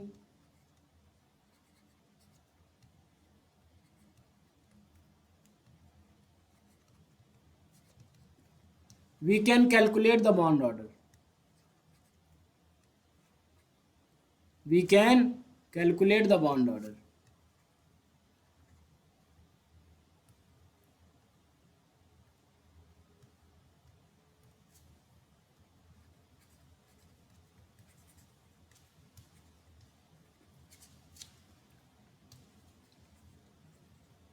bond order, ठीक है। और वो जो तरीका मैंने बताया, देख लो पाई कितना है, 0.5 है कि 0.33 है कि कितना है, तो वो थोड़ा अजीब मेथड है, ठीक है। उससे भी आप कर सकते हो अपना दिमाग लगा के, लेकिन इक्वली कॉन्ट्रीब्यूटिंग रेजोनेटिंग स्ट्रक्चर्स निकालने, उसका बॉन्ड ऑर्डर निकालने के लिए एक फॉर्मूला दिया जाता है, bond order for equally contributing RS और इक्विवेलेंट रेजोनेटिंग स्ट्रक्चर, दोनों नाम आप बुला सकते हो।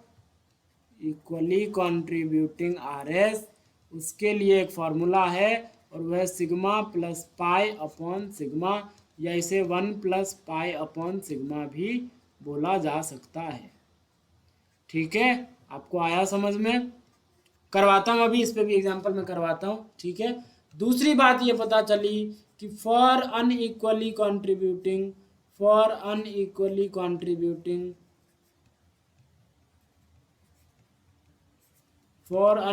contributing we can't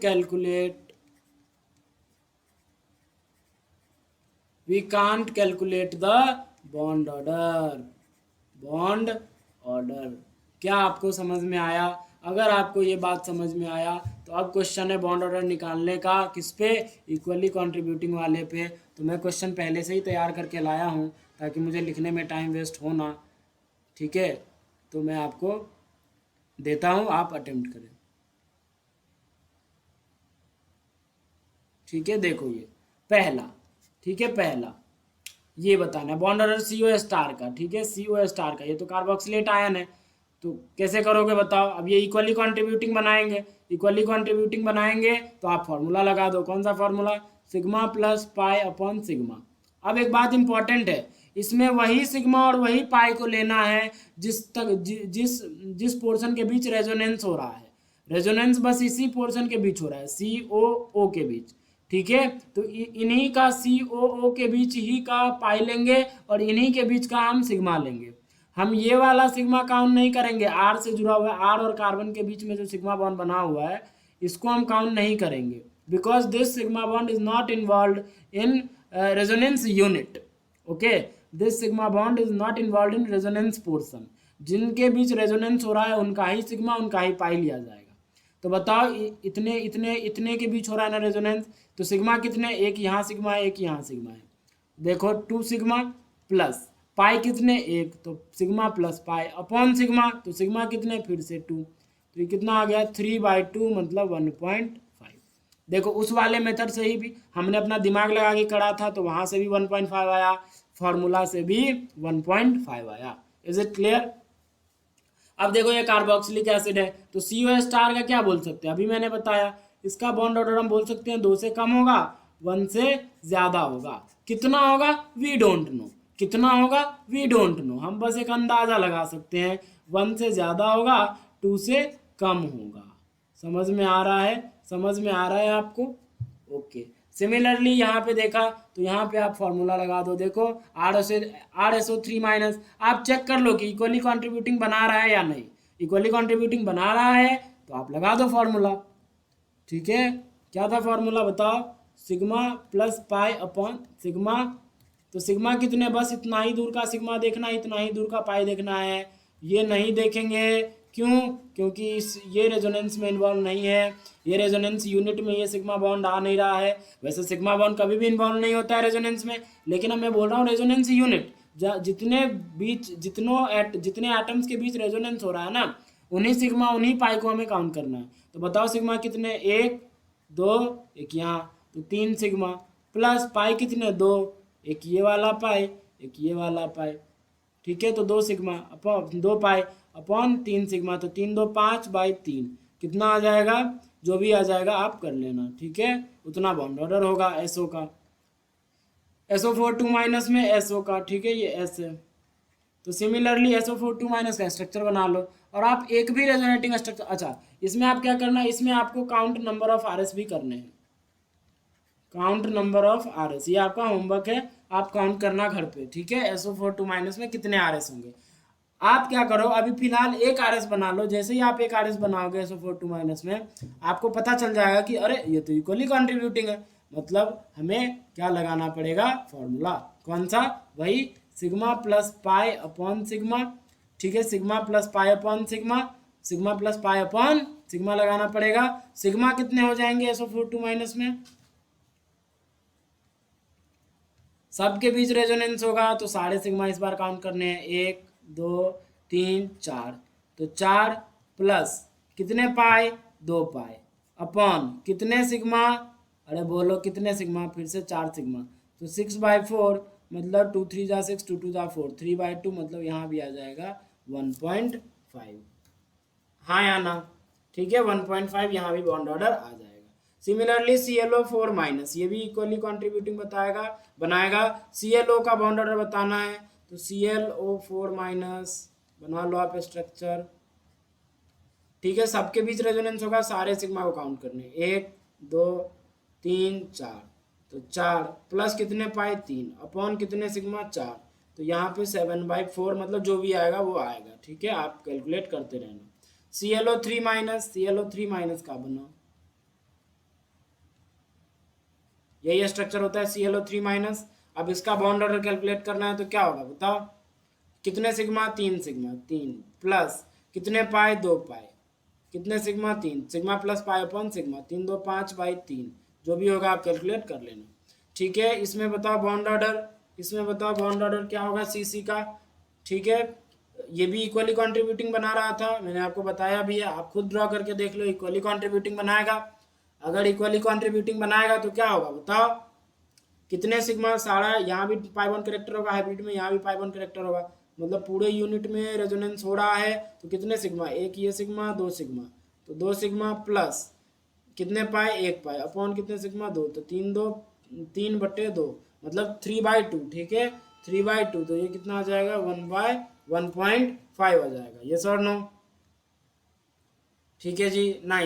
नाइन्थ में बॉन्ड ऑर्डर कार्बन कार्बन के बीच का बताना है, तो ये भी इक्वली कंट्रीब्यूटिंग बना रहा था, कार्बन कार्बन के बीच, कोई भी कार्बन कार्बन उठा लो, हर कार्बन के बीच उतने ही पाई कैरेक्टर होंगे, ठीक है, तो कोई भी कार्बन कार्बन उठा लो आप, सिग्मा कितने 3, 1 सिग्मा 2 सिग्मा 3, ठीक है, तो 3 सिग्मा प्लस, अब देखो यहाँ पे हाइड्रोजन वाला भी सिग्मा रहा होगा, तो कोई ऐसा मत सोचना कि हाइड्रोजन वाला सिग्मा काउंट क्यों नहीं किए, अरे वही सिग्मा काउंट करेंगे जिनके बीच क्या होगा रेजोनेंस होगा, ठीक है, तो ये सिग्मा सब काउंट नहीं होगा, तो 3 प्लस पाई कितना 1 अपॉन फिर से सिग्मा कितने 3, तो 4/3, ये शायद आता है 1.33, ठीक है, मैथ्स आपकी अच्छी होगी, कैलकुलेट कर लेना, ठीक है। PO4 3 माइनस बनाओ, ठीक है, सबके बीच रेजोनेंस होगा, सबका सिग्मा लेना है, एक आप रेजोनेटिंग स्ट्रक्चर ड्रॉ करके देख लेना, सबके बीच रेजोनेंस होगा, ठीक है, हर हर पाइप बॉन्ड कैरेक्टर होगा, मतलब कहना ये चाहता हूँ इसका हाइब्रिड जब बनाओगे ना आप तो ऐसा होगा, ठीक है, जब हाइब्रिड बनाओगे आप तो ये ऐसा आएगा, ठीक है, यहाँ भी पार्शियल नेगेटिव, यहाँ भी पार्शियल नेगेटिव, यहाँ भी पार्शियल नेगेटिव, यहाँ भी पार्शियल नेगेटिव, और चार्ज भी डिफाइन कर सकते हो, ठीक है, जितने रेजोनेटिंग स्ट्रक्चर्स आएंगे उतने को तीन नेगेटिव को जितने रेजोनेटिंग स्ट्रक्चर आएंगे ना उतने भाग में बांट देना, उतना चार्ज आ जाएगा, ठीक है। सिमिलरली तो इसमें बताओ sigma plus pi upon sigma लगाओ, तो सिग्मा कितने 4, हाँ 4 प्लस 1 प्लस 4, तो 5/4, ठीक है। देखो 12 भी इक्वली कंट्रीब्यूटिंग बनाएंगे क्या, हाँ बनाएंगे, आप चेक कर लो, देखो जैसे ही इसका एक नाइट्रोजन वाले का रेजोनेंस करवाओगे तो ये न्यूट्रल हो जाएगा, 3 बॉन्ड बना लेगा, आप एक पाई टूट के चला गया नाइट्रोजन पे, और ये तो एक सिंगल बॉन्ड था ही,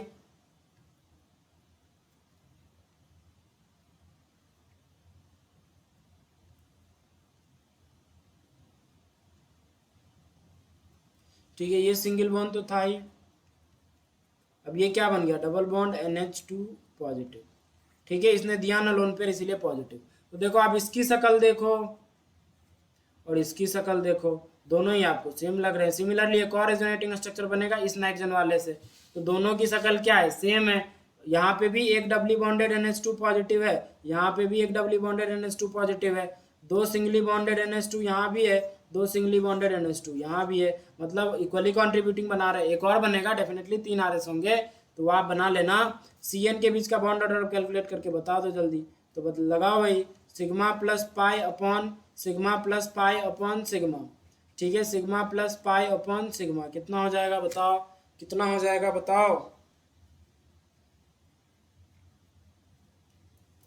बताओ बताओ बताओ कितना हो जाएगा, sigma plus pi upon sigma कितने हैं 1 2 3 3 सिग्मा, ठीक है, प्लस पाई कितना, एक ही, अपॉन सिग्मा फिर से 3, तो 3 एक 4/3, ठीक है, 4/3 1.33, ठीक है। बॉन्ड ऑर्डर सी एन का क्या आ जाएगा 1.33। तो इक्वली कॉन्ट्रीब्यूटिंग में we can calculate the bond order, but in unequally contributing resonating structure और non equivalent resonating structure we can calculate the bond order. Is it clear? Okay, ठीक है। अब इस पे क्या होते हैं, क्वेश्चंस आते हैं, compare bond length and bond order, ठीक है, compare bond length and bond order, ठीक है। बॉन्ड ऑर्डर आपको पता चल जाएगा तो आप बॉन्ड लेंथ भी बता सकते हो। तो खैर मैं ये करवाता हूँ, डोंट वरी, मैं अभी सारे बहुत क्वेश्चंस लाए हैं मैंने लिख के,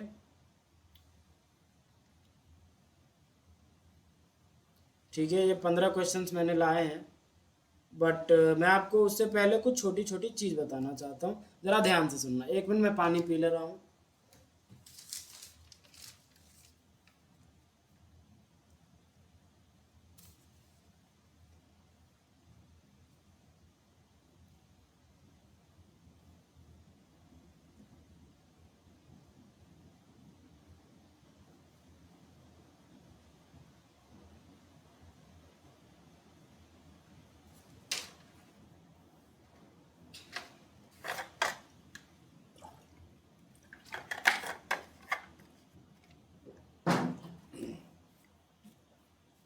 ओके, जरा सुनो, ध्यान से सुनो, ठीक है, बहुत गजब की चीज़ मैं बता रहा हूँ, जरा ध्यान से सुनो।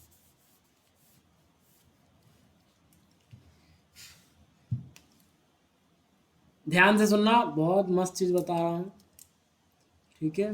देखो,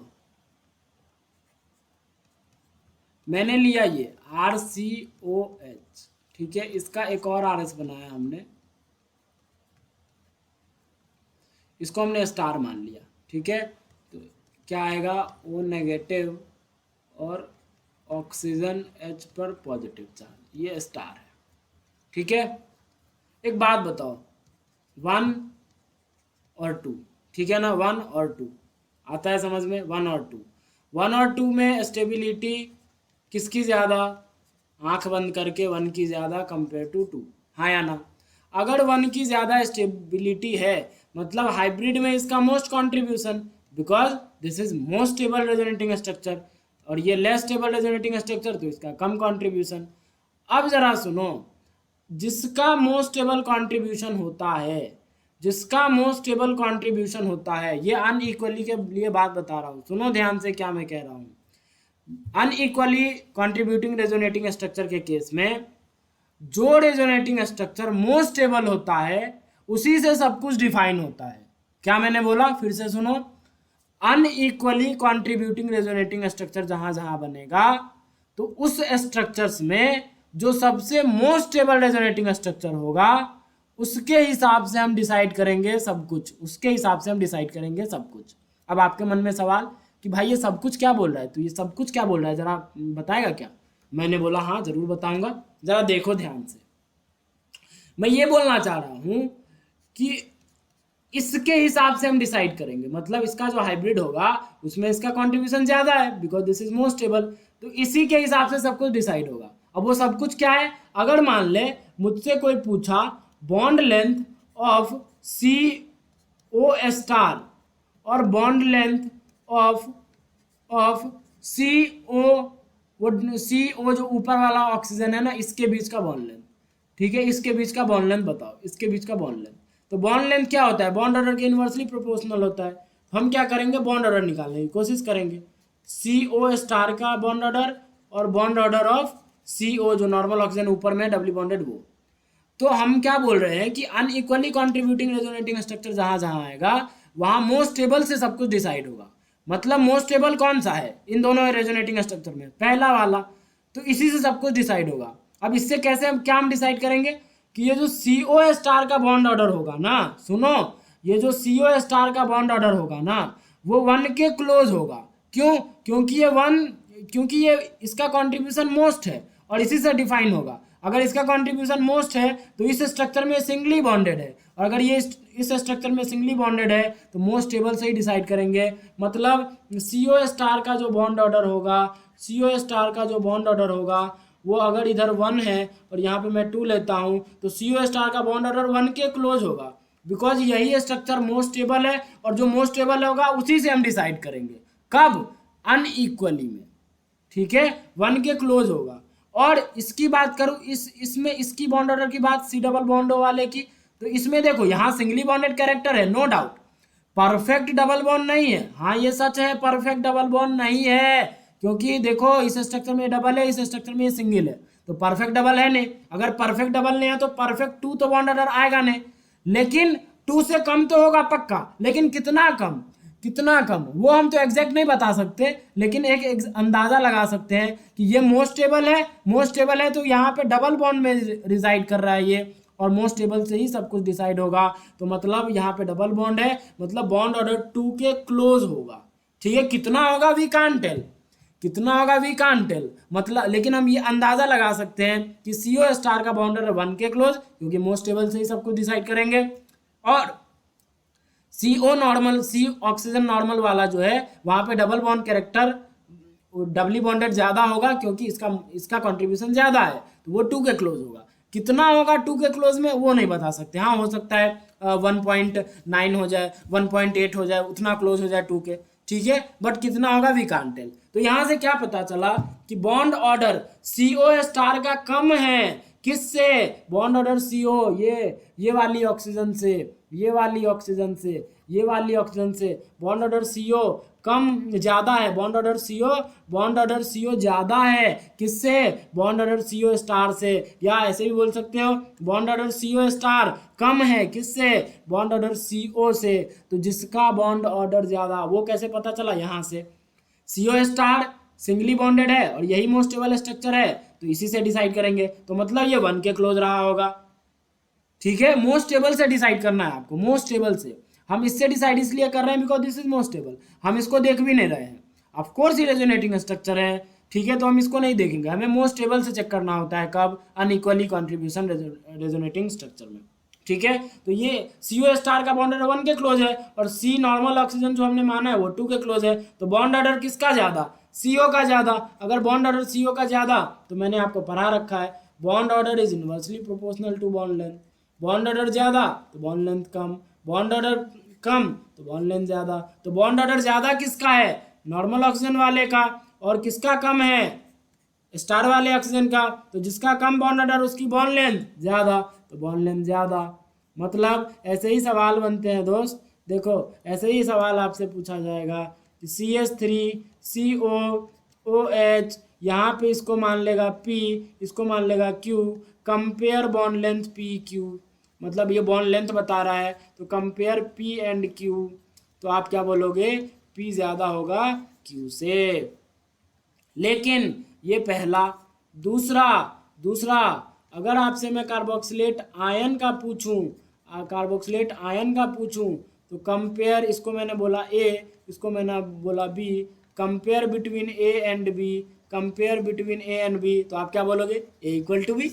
आप क्या बोलोगे? A इक्वल टू B, बिल्कुल। क्यों? क्योंकि भाई ये तो इक्वली कंट्रीब्यूशन है, जितना बॉन्ड ऑर्डर इस CO स्टार के, मान लिया इसको स्टार, मान लो स्टार, जितना बॉन्ड ऑर्डर इन दोनों के बीच होगा उतना ही बॉन्ड ऑर्डर इन दोनों के बीच होगा, और बॉन्ड ऑर्डर इक्वल हो गया तो बॉन्ड लेंथ भी तो इक्वल हो जाएगी। समझ में आया क्या? अरे समझ में आया? बोलो हाँ या ना, बोलो हाँ या ना। अगर समझ में आई तो एक सवाल मचा दो धमाल, एक सवाल मचा दो धमाल, ठीक है। मैं आपको क्वेश्चन देता हूँ, ठीक है, आपको बताना है कंपेयर बॉन्ड लेंथ, ठीक है, कंपेयर बॉन्ड लेंथ। अच्छा ये मैंने लिख के लाया है, ठीक है, ये क्वेश्चन मैंने लिख के ही लाया है, तो कोई ज़रूरी नहीं है कि मैं आपको करवाऊँ, मैं वहीं से करवा देता हूँ, ठीक है, मैं वहीं से करवा देता हूँ जहाँ मैंने लिख के लाया है। कहाँ गया यार? हाँ जी, ये कंपेयर बॉन्ड लेंथ, ये 15 नंबर जो दिख रहा है कंपेयर बॉन्ड लेंथ, इसमें आप करो, ठीक है, बॉन्ड लेंथ कंपेयर करना है। पॉज करो वीडियो को, और अभी जो मैंने कॉन्सेप्ट बताया उसके बेसिस पे आपको बताना है। पहले बॉन्ड ऑर्डर, आप बॉन्ड ऑर्डर का अंदाज़ा लगा लो, और बॉन्ड ऑर्डर का अंदाज़ा लगा के आप बॉन्ड लेंथ भी बता सकते हो, ठीक है, बॉन्ड लेंथ भी आप बता सकते हो, डेफिनेटली बता सकते हो। और देखो ये X है, इस बॉन्ड को x माना गया है, इस बॉन्ड को, ठीक है, इस बॉन्ड को p माना गया है, इस बॉन्ड को गामा माना गया है, इस बॉन्ड को y माना गया है, गामा नहीं है ये r है, सॉरी ये r है, ठीक है, ये r है, ये y माना गया है और इसको q माना गया है, ठीक है। आप बताओ, और बॉन्ड लेंथ आपको बताना है। बॉन्ड लेंथ के लिए आप बॉन्ड ऑर्डर पहले अंदाजा लगाओ बॉन्ड ऑर्डर का, और उसके बाद आप बॉन्ड लेंथ तो आराम से बता ही दोगे, ठीक है। पॉज करो, ट्राई करो, ठीक है। अभी जो मैंने कॉन्सेप्ट समझाया ना, उसके बेसिस पे आप ट्राई कर सकते हो, ठीक है। Try this, please try this, pause the video and try this.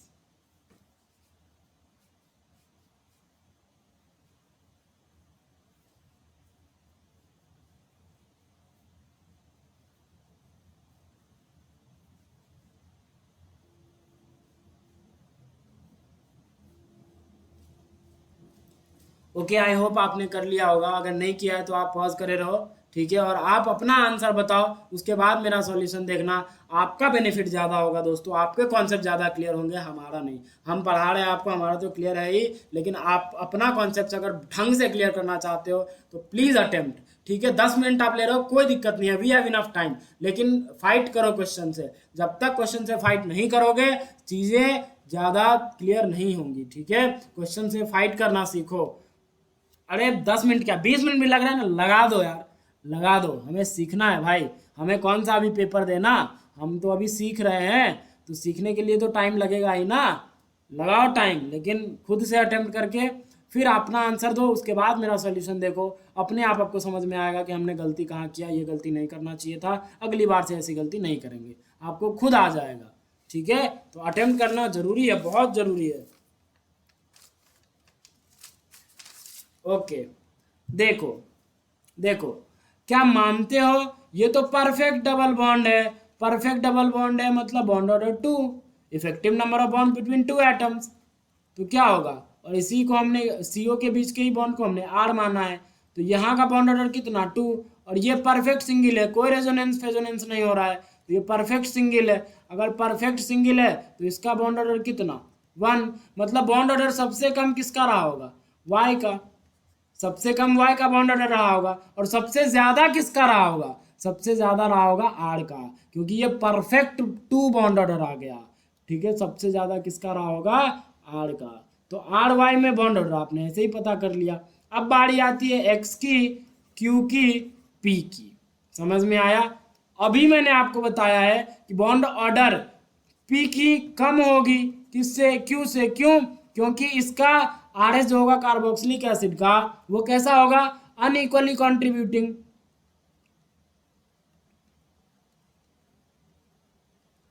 Unequally contributing. और अनइक्वली कॉन्ट्रीब्यूटिंग में हम डिफाइन करते हैं किसको देख के, मोस्ट स्टेबल को देख के। मोस्ट स्टेबल कौन सा है, ये है। अगर मोस्ट स्टेबल ये है, तो मोस्ट स्टेबल में इस CO के बीच को अगर P माना है, तो ये सिंगली बॉन्डेड है ना, तो ये 1 के क्लोज होगा। ये सिंगली बॉन्ड है, मोस्ट स्टेबल से डिसाइड करेंगे, तो मोस्ट स्टेबल में ये CO कैसा है, सिंगल है, तो ये 1 के क्लोज होगा। ऑफ कोर्स परफेक्ट 1 तो होगा नहीं, क्योंकि कुछ ना कुछ डबल बॉन्ड कैरेक्टर तो है यहाँ, परफेक्ट 1 तो होगा नहीं, लेकिन हम ये बोलेंगे कि ये 1 के क्लोज होगा। और वो जो Q जिसको हमने माना है, वो परफेक्ट डबल तो है नहीं, परफेक्ट डबल होता तो 2 हो जाता, लेकिन देखो इसमें सिंगली बॉन्डेड कैरेक्टर भी आ रहा है रेजोनेंस करने पे, तो पक्का ही यहाँ पे क्या रहा होगा, ये 2 के क्लोज रहा होगा, क्योंकि मोस्ट स्टेबल स्ट्रक्चर यही है। मोस्ट स्टेबल से ही हम डिफाइन करेंगे किसके क्लोज रहा होगा, तो ये 2 के क्लोज रहा होगा। अगर 2 के क्लोज रहा होगा तो क्या ये परफेक्ट 2 रहा होगा, नहीं, ये 2 के क्लोज रहा होगा, 2 के बहुत क्लोज, 1.8, 1.9, 1.7 इतना रहा होगा। अगर इतना रहा होगा तो इससे जस्ट कम बॉन्ड ऑर्डर किसका आएगा, Q का। R से जस्ट कम बॉन्ड ऑर्डर किसका आएगा, Q का। क्या मानते हो। और अब रही बात कि देखो, अब आप कंफ्यूज हो रहे होंगे कि X में और P में कैसे डिसाइड करें। P 1 के क्लोज बोल दिया, P 1 के क्लोज बोल दिया। X में तो आप डायरेक्ट बॉन्ड ऑर्डर कैलकुलेट कर सकते हो यार, ये तो इक्वली कंट्रीब्यूटिंग बनाता है ना, तो इसका कितना आया था, X का बॉन्ड ऑर्डर अगर आप कैलकुलेट करोगे, X बॉन्ड ऑर्डर, तो ये आया था 1.5 5। तो यहाँ कितना है बॉन्ड ऑर्डर 1.5। यहाँ तो आपने एग्जैक्टली बता दिया। और ये जो P माना है आपने, यहाँ पक्का ही आप कंफ्यूज हो गए होगे कि अब हम किसको माने, किसको ज़्यादा माने। यहाँ भी सिंगल है, यहाँ भी सिंगल है, लेकिन बॉन्ड ऑर्डर से डिसाइड हो जाएगा। P जो है वो बहुत ही क्लोज होगा, करीब बहुत ही क्लोज होगा 1 के, बहुत ही क्लोज। लेकिन ये कहाँ है, ये तो बीच में है भाई, ये तो 1.5 है। तो मतलब बॉन्ड ऑर्डर किसका कम, P का। किससे, X से। तो मतलब यहाँ पे X आएगा, फिर लास्ट में क्या आएगा, P आएगा। तो ये ऑर्डर आएगा किसका, बॉन्ड ऑर्डर का। और अगर ये आ गया बॉन्ड ऑर्डर का, तो बॉन्ड लेंथ इनवर्सली, मतलब इसी ऑर्डर को रिवर्स कर दो। तो Y then P then X then Q then R। क्या आपको बात समझ में आई, क्या आपका आंसर आया था? अगर नहीं आया था कोई दिक्कत नहीं है, कल मैं इस पे बहुत सारे क्वेश्चन करवाऊंगा ऐसे ऐसे, और बहुत क्वेश्चन करवाऊंगा। तो आप इसे समझो, और अगर आप इसे समझ रहे हो तो आगे के भी क्वेश्चन आप कर सकते हो। समझ में आ रहा है जी, कर सकते हो, ठीक है, ओके। अब कुछ और क्वेश्चंस करते हैं, ठीक है। ये अच्छा क्वेश्चन था, आपको ये नोट करना है, आपको समझना है, फिर से आप इसकी प्रैक्टिस करना, फिर से प्रैक्टिस करना। मैं जो क्वेश्चन करवाता हूँ उसकी फिर से प्रैक्टिस करना ज़रूरी है, फिर से प्रैक्टिस करना क्या है, ज़रूरी है, ठीक है। चलो यहाँ से करते हैं, ठीक है। Compare bond length and bond order, compare bond length and bond order. आपको बॉन्ड लेंथ और बॉन्ड ऑर्डर बताना है, ठीक है। जल्दी पॉज करो वीडियो को, और पहला देखो, इसको हमने बोला है अल्फा, इसको हमने बोला है बीटा, ठीक है। This is your chlorobenzene, this is your chlorobenzene and this is your chlorocyclohexane, ठीक है, क्लोरोसाइक्लोहेक्सेन, या साइक्लोहेक्सेन क्लोराइड बोल दो, ठीक है, साइक्लोहेक्सेन क्लोराइड बोल दो।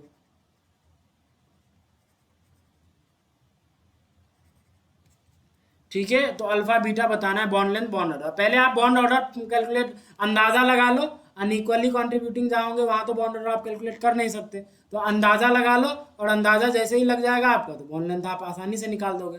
तो ऑलवेज ट्राई कि पहले आप बॉन्ड ऑर्डर कैलकुलेट करो, देन बॉन्ड लेंथ तो आप आराम से बता ही दोगे, ठीक है। बॉन्ड ऑर्डर का पता लगाओ, उसके बाद बॉन्ड लेंथ तो आप बता ही दोगे। Pause the video and do the first question.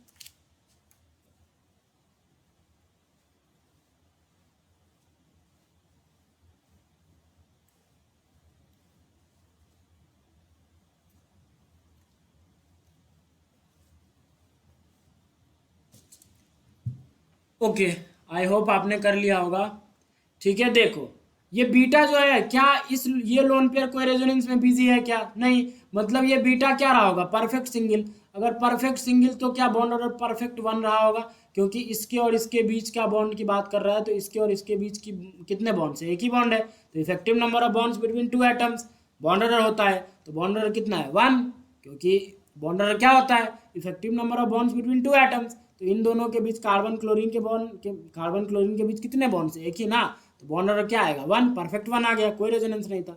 लेकिन यहाँ पे देखो ये लोन पेयर किस में इन्वॉल्व है, रेजोनेंस में। अगर रेजोनेंस में इन्वॉल्व है तो पक्का ही कुछ ना कुछ पाई कैरेक्टर यहाँ भी आया होगा। अरे मानते हो या नहीं, सोचो, अरे आया होगा ना, हाँ। अगर यहाँ पाई कैरेक्टर आया होगा तो क्या मानते हो बॉन्ड ऑर्डर 1 से ज़्यादा हो गई होगी, अरे मानते हो ना, 1 से ज़्यादा हो गई होगी और 2 से कम हो गई होगी, ठीक है। बॉन्ड ऑर्डर 1 से ज़्यादा 2 से कम, क्योंकि यहाँ पे तो बस पाइप कैरेक्टर है ना, परफेक्ट डबल बॉन्ड तो है नहीं, अरे बस पाई कैरेक्टर डेवलप हो रहा है ना भाई, परफेक्ट डबल तो है नहीं, परफेक्ट डबल होता तो बॉन्ड ऑर्डर 2 हो जाता, तो इसीलिए हम बोल रहे हैं बॉन्ड ऑर्डर 2 से कम 1 से बड़ी। यहाँ क्या था, यहाँ 1 था, यहाँ क्या है अल्फा, ये 1 से बड़ी है, तो बॉन्ड ऑर्डर क्या आया, बॉन्ड ऑर्डर आया अल्फा की ज़्यादा, किससे, बीटा से। तो बॉन्ड लेंथ क्या आ जाएगा, बीटा की ज़्यादा अल्फा से, क्योंकि इन्वर्सली होता है bond order and bond length, ठीक है। सेकेंड करो, सेकेंड करो, वेरी इजी, हो गया पक्का, ओके। बॉन्ड ऑर्डर क्या आएगा, किसका ज़्यादा, अल्फा का, किससे, बीटा से। बॉन्ड लेंथ बीटा का ज़्यादा, किससे, अल्फा से। क्यों, क्योंकि ये तो परफेक्ट सिंगल है, अगर परफेक्ट सिंगल है तो बॉन्ड ऑर्डर क्या होगा 1, यहाँ पे पाई कैरेक्टर डेवलप होगा, क्योंकि ऑक्सीजन का लोन पे रेजोनेंस में है, तो पक्का ही बॉन्ड ऑर्डर 1 से ज़्यादा रहा होगा और 2 से कम रहा होगा, ठीक है। Bond order greater than 1 but less than 2, तो कुछ ना कुछ तो पक्का ही पाई कैरेक्टर डेवलप होगा, तो इस पाई कैरेक्टर की वजह से 1 से ज़्यादा बॉन्ड ऑर्डर आएगा, तो बॉन्ड ऑर्डर अल्फा का ज़्यादा बीटा का कम। अगर बॉन्ड ऑर्डर अल्फा का ज़्यादा तो बॉन्ड लेंथ बीटा की ज़्यादा, because bond order inversely proportional to bond length. समझ में आ रहा है? ओके ठीक है। थर्ड करो, सेकंड भी हो गया, थर्ड करो। ठीक है, pause the video and attempt, pause the video and attempt.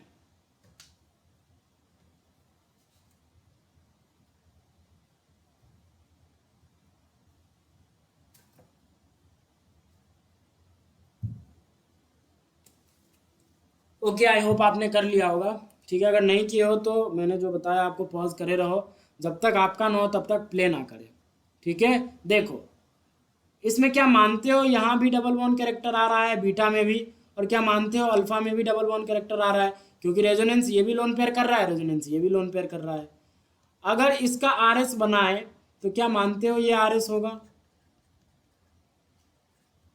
होगा ना। और इसका आर एस बनाए, इसका पहले वाले का, पहले वाले का, तो पहले वाले का आर एस क्या होगा, ये।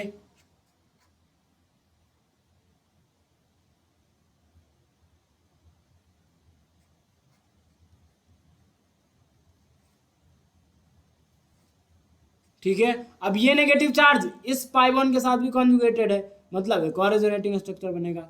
अरे इस पाई बॉन्ड के साथ, आगे वाले पाई बॉन्ड के साथ, इसके साथ भी तो अब ये नेगेटिव चार्ज करेगा रेजोनेंस।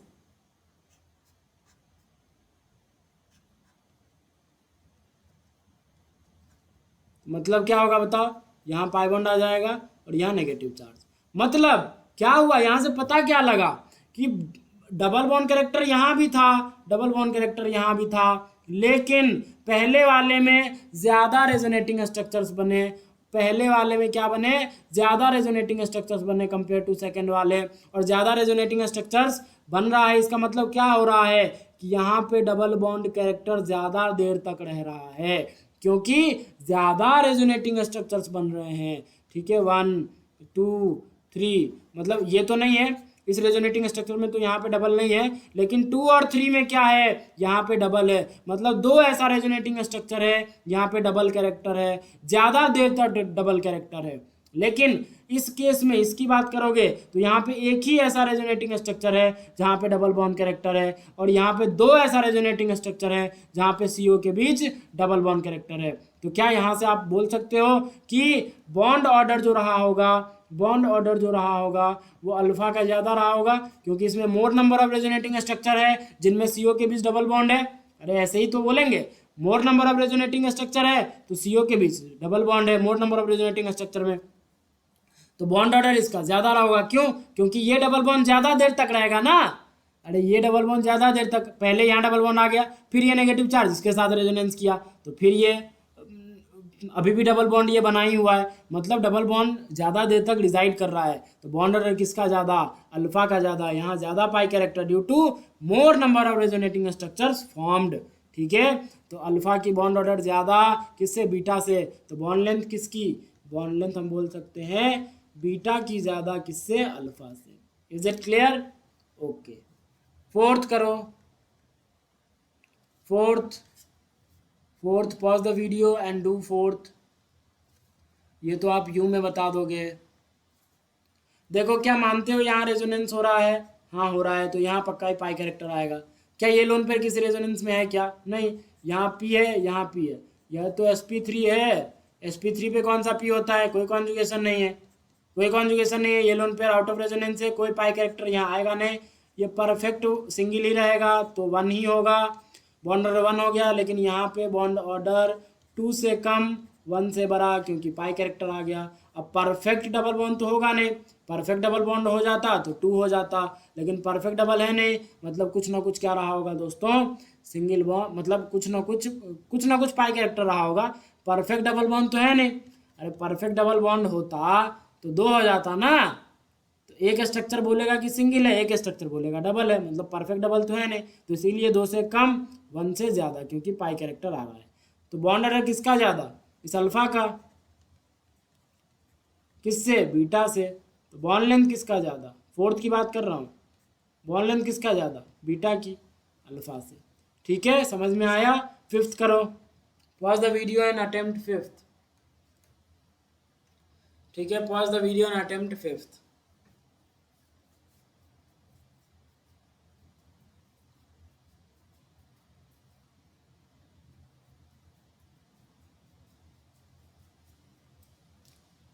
ओके, आई होप आपने कर लिया होगा। बताओ क्या आंसर आया आपका। देखो इसका डेल्टा जो है, ये डेल्टा है लास्ट वाला, डेल्टा का बॉन्ड ऑर्डर तो सबसे कम रहा होगा, इसमें कोई दो राय वाली बात नहीं है। ठीक है, डेल्टा का बॉन्ड ऑर्डर सबसे कम, क्योंकि ये तो परफेक्ट सिंगल है यार। इसका लोन पेयर कौन सा रेजोनेंस में है, नहीं है ना रेजोनेंस में, तो ये परफेक्ट सिंगल है तो बॉन्ड ऑर्डर 1। लेकिन ये इसका लोन पेयर रेजोनेंस में है, इसका लोन पेयर रेजोनेंस में है, इसका लोन पेयर रेजोनेंस में है, तो पक्का ही 1 से ये सब ज़्यादा रहा होगा। तो बॉन्ड ऑर्डर अगर डेल्टा का सबसे कम है तो बॉन्ड लेंथ के बारे में आप कमेंट कर सकते हो। हाँ, क्या डेल्टा का बॉन्ड लेंथ सबसे ज़्यादा होगा, क्यों? क्योंकि बॉन्ड ऑर्डर सबसे कम है। हाँ या ना। अब बात आती है अल्फा, बीटा और गामा में। अल्फा, बीटा और गामा में तो आप क्या करो, रेजोनेटिंग स्ट्रक्चर। देखो रेजोनेटिंग स्ट्रक्चर जैसे ही बनाओगे तो इसका एक आर एस ऐसा बनेगा। ठीक है, यहाँ डबल बॉन्ड, यहाँ ये, यहाँ नेगेटिव, यहाँ ये, फिर से एक आर एस बनेगा। यहाँ आ जाएगा डबल बॉन्ड, यहाँ नेगेटिव, सॉरी यहाँ नहीं, यहाँ नेगेटिव, ये ऐसा, ये ऐसा। ठीक है, फिर से एक डबल बॉन्ड, फिर से एक रेजोनेटिंग स्ट्रक्चर बनेगा।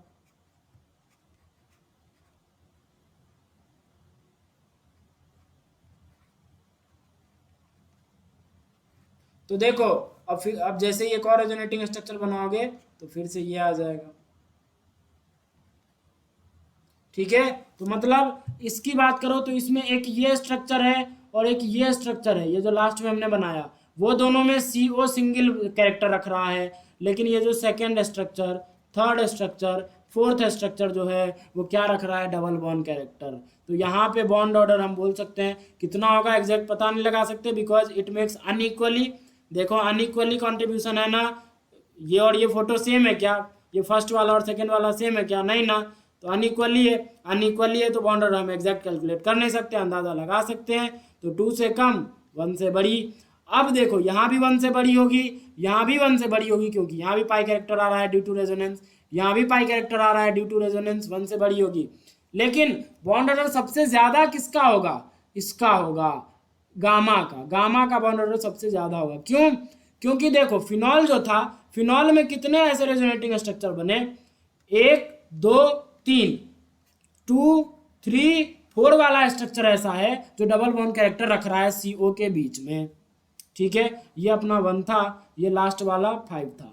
ठीक है, 5 रेजोनेटिंग स्ट्रक्चर होते हैं फिनॉल के। तो देखो फर्स्ट और 5 सिंगल बॉन्ड कैरेक्टर रख रहा है, 2 3 4 क्या रख रहा है, डबल बॉन्ड कैरेक्टर।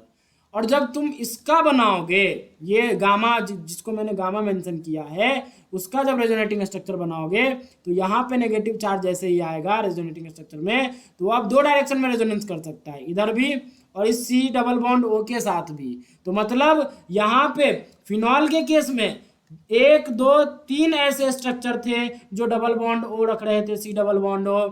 इस केस में 4 रेजोनेटिंग स्ट्रक्चर ऐसे होंगे जो C और ऑक्सीजन के बीच में, इस कार्बन और इस ऑक्सीजन के बीच में क्या रखेंगे, डबल बॉन्ड कैरेक्टर रखेंगे। 4 रेजोनेटिंग स्ट्रक्चर ऐसे होंगे जो इस कार्बन और इस ऑक्सीजन के बीच में क्या रखेंगे, डबल बॉन्ड कैरेक्टर। तो ज़्यादा देर तक डबल बॉन्ड कैरेक्टर रहा तो बॉन्ड ऑर्डर ज़्यादा। समझ में आया क्या? और इसमें तो देखो, तो इसलिए हमने बोला कि गामा का बॉन्ड ऑर्डर सबसे ज़्यादा, फिर किसका, अल्फा का, और फिर किसका, बीटा का। बीटा का हमने क्यों किया, क्योंकि इसमें तो फिनॉल से भी कम रेजोनेटिंग स्ट्रक्चर बनेंगे। अरे फिनॉल से भी तो कम रेजोनेटिंग स्ट्रक्चर बनेंगे, तो दो ही ऐसा रेजोनेटिंग स्ट्रक्चर होगा जो यहाँ पे डबल बॉन्ड कैरेक्टर रख रहा होगा। ठीक है, यहाँ पे 3 रेजोनेटिंग स्ट्रक्चर ऐसे मिले फिनॉल में जो डबल बॉन्ड कैरेक्टर रख रहा है C ऑक्सीजन के बीच, और यहाँ पे 4 ऐसे रेजोनेटिंग स्ट्रक्चर मिलेंगे जो किसमें, इस गामा वाले में 4 ऐसे रेजोनेटिंग स्ट्रक्चर मिलेंगे जो कार्बन और ऑक्सीजन के बीच क्या रखेगा, डबल बॉन्ड कैरेक्टर रखेगा। जितना ज़्यादा रेजोनेटिंग स्ट्रक्चर बनेंगे उतना ज़्यादा बॉन्ड ऑर्डर होता जाएगा। तो ये डबल गामा का सबसे ज़्यादा, फिर अल्फा, फिर बीटा, और ये डेल्टा सबसे कम क्योंकि वो तो परफेक्ट सिंगल था। अब निकालना है bond length, just inverse order. Delta सबसे ज़्यादा, उससे कम बीटा बॉन्ड लेंथ, उससे कम अल्फा बॉन्ड लेंथ और सबसे कम गामा बॉन्ड लेंथ, सबसे कम gamma bond length. Is it clear? Is it clear or not? Tell me, is it clear or not? अगर ये क्लियर है दोस्तों तो मैं आपके लिए होमवर्क लाया हूँ, अब ये आप घर से करके लाना, वरना वीडियो बहुत लंबा हो जाएगा। ठीक है, अब आप ये सब घर से करके लाना, आई होप आप करके लाओगे। ठीक है, अगले दिन मैं सबका सॉल्यूशन दूंगा। नोट करो आप 6, pause the video and note these things, 6, 7। ठीक है, अच्छा ये बेंजीन है, तो यार बेंजीन देखो, बेंजीन भी इक्वली कॉन्ट्रीब्यूटिंग ही बनाता है। इसका एक और रेजोनेटिंग स्ट्रक्चर आप ऐसे बनाते हो, हाँ या ना? तो क्या ये फर्स्ट है, ये सेकंड है, तो क्या ये स्टेबिलिटी फर्स्ट और सेकंड की इक्वल नहीं बोलोगे, अलग अलग बोलोगे क्या? तो ये भी बेंजीन भी किस चीज़ का एग्जाम्पल है? इक्वली कॉन्ट्रीब्यूटिंग का एग्जाम्पल है, या इक्विवेलेंट रेजोनेटिंग स्ट्रक्चर का एग्जाम्पल है। दोनों नाम में से आप किसी भी नाम को पुकारो। बेंजीन भी किसका एग्जाम्पल है? इक्वली कॉन्ट्रीब्यूटिंग या इक्विवेलेंट रेजोनेटिंग स्ट्रक्चर का एग्जाम्पल है। समझ में आता है दोस्तों? अगर समझ में आता है तो हम बेंजीन का भी अगर सीसी के बीच का बॉन्ड ऑर्डर कैलकुलेट करने बोले तो हम ये भी कर सकते हैं। कितने सिग्मा? 6 सिग्मा, क्योंकि पूरे में रेजोनेंस है तो 6 सिग्मा, प्लस कितने पाई? 3 पाई, प्लस कितने सिग्मा? 6 सिग्मा, तो 9/6। यहाँ से करोगे 3 3 जा 9, 3 2 जा 6, 2 3/2 दैट इज 1.5। मतलब बॉन्ड ऑर्डर सीसी जो आया वो कितना आया? 1.5।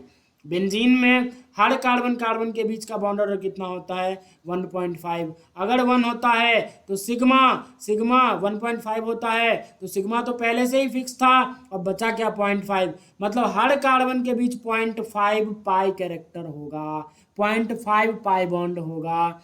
तो अभी देखो कितने पाई बॉन्ड थे टोटल? कितने पाई बॉन्ड थे टोटल? 3। ठीक है ना, 3 पाई बॉन्ड थे, और हर कार्बन कार्बन के बीच कितना होगा? 0.5। तभी तो 6 कार्बन के बीच जा रहा है, तो 0.5 इंटू 6 करोगे तो ये 3 आ जाएगा, 3 पाई बॉन्ड। ठीक है, समझ में आता है? तो आप इस बेसिस पे इसका बॉन्ड ऑर्डर हमने कैलकुलेट कर सकते हैं, 1.5 आया। इस बेसिस पे आप 7th क्वेश्चन को भी कर सकते हो। ठीक है, सिमिलरली 8 भी करना, पॉज करो और नोट करो सारे। 9th भी करना, मैं स्क्रॉल कर दे रहा हूँ। ठीक है, 10 भी करना, 11th भी करना है आपको, पॉज करो और सारे नोट करो। 12th भी करना है आपको। ठीक है, ये म्यू है, ये म्यू है, म्यू जानते हो ना, ऐसा म्यू होता है। तो मेरे पास कोई और सिंबल नहीं था तो मैंने म्यू ले लिया, ये म्यू है, ये म्यू है लास्ट वाला। ठीक है, ये alpha beta gamma delta phi है, ये फाई है। ठीक है, ये फाई ऐसा होता है ना, फाई, ये फाई है। ठीक है, और ये क्या है? म्यू है। 12th भी करना है आपको, सिमिलरली 13th भी करना है आपको, 14th भी करना है आपको, और 15 तो हमने करवा ही दिया सबसे शुरू में। ठीक है, आज की क्लास आपको समझ में आई? भयंकर इंपॉर्टेंट क्लास है दोस्तों, भयंकर इंपॉर्टेंट है। आई होप आपको समझ में आया होगा, आई होप आपको समझ में आया होगा। मैंने पूरी समझाने की कोशिश की है, अगर कोई भी डाउट हो तो आप तो पूछ ही सकते हो। ठीक है, okay, so thank you very much for watching the video.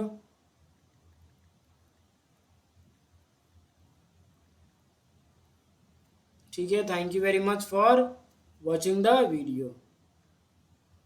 ठीक है जी, ओके, मिलते हैं नेक्स्ट लेक्चर में नए टॉपिक के साथ, या कुछ और क्वेश्चंस मैं करवाऊंगा बॉन्ड लेंथ पे। ठीक है, अगली क्लास में और अच्छे क्वेश्चंस लाऊंगा, पहले आप इतने को अटेम्प्ट करके आना, फिर नेक्स्ट क्वेश्चन करना। ठीक है, okay, thank you very much for watching the video, see you in the next lecture.